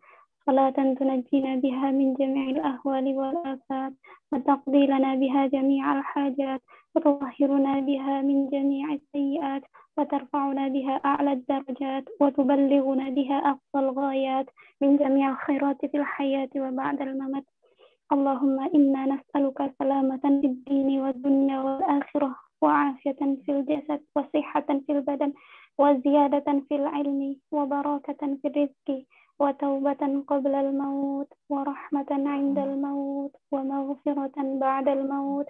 اللهم هون علينا في سكرات الموت والنجاة من النار والعافية عند الحساب. Ya Allah, kami menghadap-Mu dengan segenap hati dan kepasrahan diri di hadapan-Mu ya Allah. Ya Allah, kami para wanita akhir zaman yang menghadap-Mu dengan segala kekurangan ya Allah. Ya Allah, ampunilah dosa kami ya Allah, dosa orang tua kami, dosa guru-guru kami, dosa pasangan kami, dosa putra-putra kami, dosa keluarga besar kami, dan dosa seluruh umat muslimat di dunia, di seluruh dunia, mereka yang sudah mendahului kami ya Allah. Ampunilah kami ya Allah, ampunilah kelalaian kami ya Allah, ampunilah kekufuran kami atas nikmat-Mu ya Allah. Ya Allah, dosa kami begitu luas, namun kami yakin bahwa ampunan-Mu lebih luas daripada apapun seisi dunia dan seisinya. Ya Allah, kami datang dengan segala kesalahan dalam diri kami. Ya Allah, ampuni kami jika kami sebagai individu masih terlalu banyak kekurangan, ya Allah. Ampuni kami jika kami sebagai hamba masih banyak kekurangan kepadamu, ya Allah. Masih begitu banyak kelalaian dan kesalahan kami kepadamu, ya Allah. Entah berapa panggilan azan yang kami lalaikan, ya Allah. Entah berapa panggilan kebaikan yang kami abaikan, ya Allah. Ya Allah, Kami masih mendekati syubhat, kami masih mendekati keharaman ya Allah. Kami masih sedikit amal ya Allah. Kami tidak tahu apa nanti penolong di akhirat kelak ya Allah. Kami tidak tahu apakah amal kami lebih berat daripada kesalahan kami ya Allah. Ya Allah, kami sebagai putra masih belum berbakti kepada orang tua kami ya Allah. Ketika Sayyidina Ibrahim bisa berbakti kepada orang tuanya, kan dalam keadaan seperti itu kami dianugerahi orang tua yang baik, tapi kami belum mampu berbakti ya Allah. Ya Allah, bahagiakan orang tua kami di dunia dan kelak di jannah-Mu ya Allah. Jika tangan kami terbatas untuk membalas kebaikan mereka, kami yakin kuasa-Mu tidak terbatas untuk memuliakan mereka ya Allah. Ya Allah, bahagiakan mereka di dunia dan kelak di surga-Mu ya Allah. Ya Allah, kami sebagai pasangan, entah berapa kesalahan yang kami buat kepadanya ya Allah, entah berapa nikmat yang kami tidak bersyukur ya Allah. Dia telah berjuang untuk kami, beliau telah berjuang untuk kami, tapi kami terlalu banyak kufur ya Allah, kami terlalu banyak mengeluh ya Allah, kami terlalu banyak menuntut ya Allah, kami terlalu banyak meminta ya Allah. Ya Allah, muliakanlah ia di sisi-Mu ya Allah, muliakanlah ia di dunia dan kelak di jannah-Mu ya Allah. Kuatkanlah lahir batinnya ya Allah, agar dia bisa mencari nafkah yang halal untuk kami, mencari nafkah yang Engkau ridhoi, mencari nafkah untuk kami, menjadi yang Engkau ridhoi ya Allah. Ya Allah, kuatkanlah lahir batinnya dalam ketaatan kepadamu ya Allah. Jauhkan dari keburukan ya Allah. Ya Allah, ketika dia pergi, lindungilah dari segala kejahatan ya Allah. Ya Allah, persatukanlah kami hingga kelak di jannah-Mu ya Allah. Ya Allah, ampuni dosa kami sebagai orang tua ya Allah. Entah berapa kali kami memarahi anak-anak kami, padahal mereka adalah titipan-Mu ya Allah. Entah berapa kali kami menyakiti anak-anak kami, padahal mereka milik-Mu ya Allah. Ampuni kami ya Allah, kami hanya dititipi, tapi kami masih lalai dalam mengemban amanah-Mu ya Allah. Kuatkanlah kami sebagai orang tua ya Allah, agar bisa mengemban amanah ini dengan baik ya Allah, sesuai yang Engkau ridho ya Allah. Bimbing kami ya Allah, didik kami ya Allah, agar menjadi sebaik-baik orang tua ya Allah, agar kami kelak bisa mengantar anak-anak kami ke sisi-Mu dengan versi terbaik yang Engkau ridho. Ya Allah, kami sebagai umat belum bisa melakukan apa-apa. Berapa saudara kami yang masih kelaparan, berapa saudara kami yang masih kekurangan, berapa saudara kami yang masih tidak bisa makan sehari-hari ya Allah. Apa yang kami lakukan, kami belum bisa melakukan apa-apa ya Allah. Ya Allah, kami belum bisa semulia Sayyidah Khadijah, kami belum bisa sekuat Sayyidah Khadijah, kami belum bisa sebaik Sayyidah Khadijah sebagai istri. Kami belum bisa sebaik Sayyidah Khadijah dalam mendidik putra-putri kami, ya Allah. Kami belum bisa sesabar Sayyidah Khadijah. Kami belum bisa sekuat keyakinan Sayyidah Khadijah kepadamu, ya Allah. Ya Allah, tapi bagaimanapun, anugerahkanlah kekuatan kepada kami, ya Allah. Kami ingin sepertinya, ya Allah. Kami ingin sepertinya, ya Allah. Kami ingin sepertinya, ya Allah. Kami ingin seperti wanita-wanita salihat yang Kau kisahkan kepada kami, ya Allah.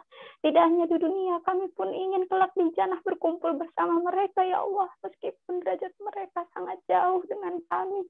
Tapi kami yakin Engkau punya kuasa untuk mengangkat derajat kami, ya Allah. Ya Allah, persatukanlah kami dengan para ummahatul mukminin, ya Allah. Persatukanlah kami dengan wanita-wanita salihat, ya Allah. Jadikan kami permata di dunia untuk orang-orang sekitar kami, untuk orang-orang terdekat kami, untuk lingkungan kami, untuk dunia kami, ya Allah.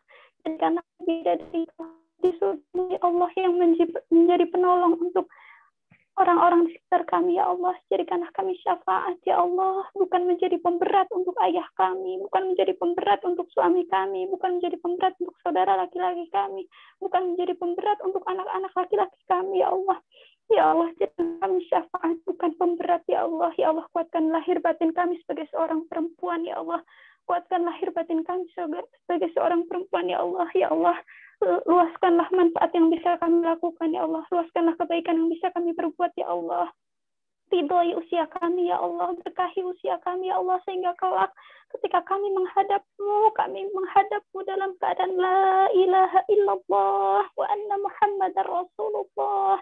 Kami menghadapmu dalam keadaan terbaik, dalam keadaan yang indah, dalam keadaan kami berbahagia menghadapmu dan kami tidak meninggalkan beban apapun di dunia, ya Allah.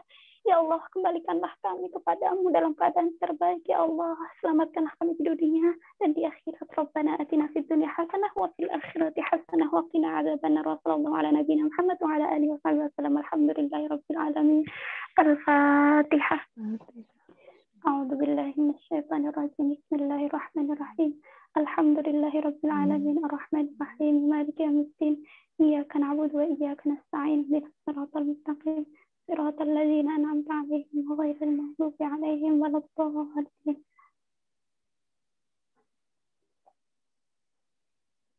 Terima kasih kepada Ustazah Ita atas doa yang telah disampaikan. Sebelum kita tutup, kami persilahkan Bu Sari untuk menyerahkan sertifikat ya, Bu Sari. Iya, terima kasih Ustazah Ita, Masya Allah ya, doanya membuat saya melebar. Iro-iro, Rimas. Jazakillah khair, kami dari IPMI mengucapkan terima kasih banyak Jazakillah atas kesempatan kajian yang diberikan hari ini. Dan insya Allah sangat-sangat bermanfaat untuk kita semua dan dalam memperbaiki diri, walaupun menurut Ustazah Ita masih sangat jauh dengan, tentu saja saya juga mengatakan bahwa sangat jauh dengan Khadijah radhiyallahu anha, namun kita sedikit harus belajar untuk lebih mendekati sifat beliau, insya Allah. Demikian, terima kasih jazakillah khairan Ustazah Ita atas kajian yang telah diberikan. Terima kasih juga Ibu atas kesempatan silaturahminya. Kita tutup acara ini dengan alhamdulillahirabbil alamin. Mohon maaf segala khilaf dan salah. Wassalamualaikum warahmatullahi wabarakatuh. Waalaikumsalam. Mari kita tutup bersama ya. Sebelum kita tutup. Jazakumullah khairan. Kita foto bersama ya. Mohon dibuka videonya. Silakan dibuka videonya. Ya, tampilkan dengan senyum yang paling manis. Saya hitung ya, ini ada dua layar. Saya hitung dan kita ambil 2 kali ya. Siap? Yang lain ini belum Mbak. Siapa nih? Mbak Wahyuni, Bu Mira, sama siapa nih yang Enggak buka ya. Oke, baik, kita mulai. Videonya sudah siap semua. Saya hitung ya. 1, 2, 3. Kali lagi untuk layar pertama. 1, 2, 3. Oke, sekarang untuk layar kedua.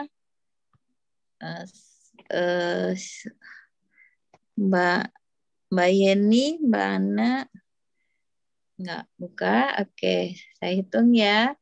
Kayaknya mukanya gelap ya ini ya. Ibu Aisyah Nurul. Oke, ya jelas. Oke, ya kelihatan jelas mukanya. Terima kasih. Oke, saya hitung 1, 2, 3. Kali lagi saya ambil. Oke, senyumnya yang paling manis ini Yani nggak buka? Nggak buka ya? Tunggu dulu. 1, 2, lihat kamera. 3. Oke. Udah 2 layar ya. Terima kasih banyak. Mohon maaf lahir batin. Terima kasih banyak ya Mbak Lucy semuanya. Makasih semuanya. Makasih semuanya. Mbak Dato, sama Desta, Mbak Susi. Sama Desta. Arigatou gozaimasu.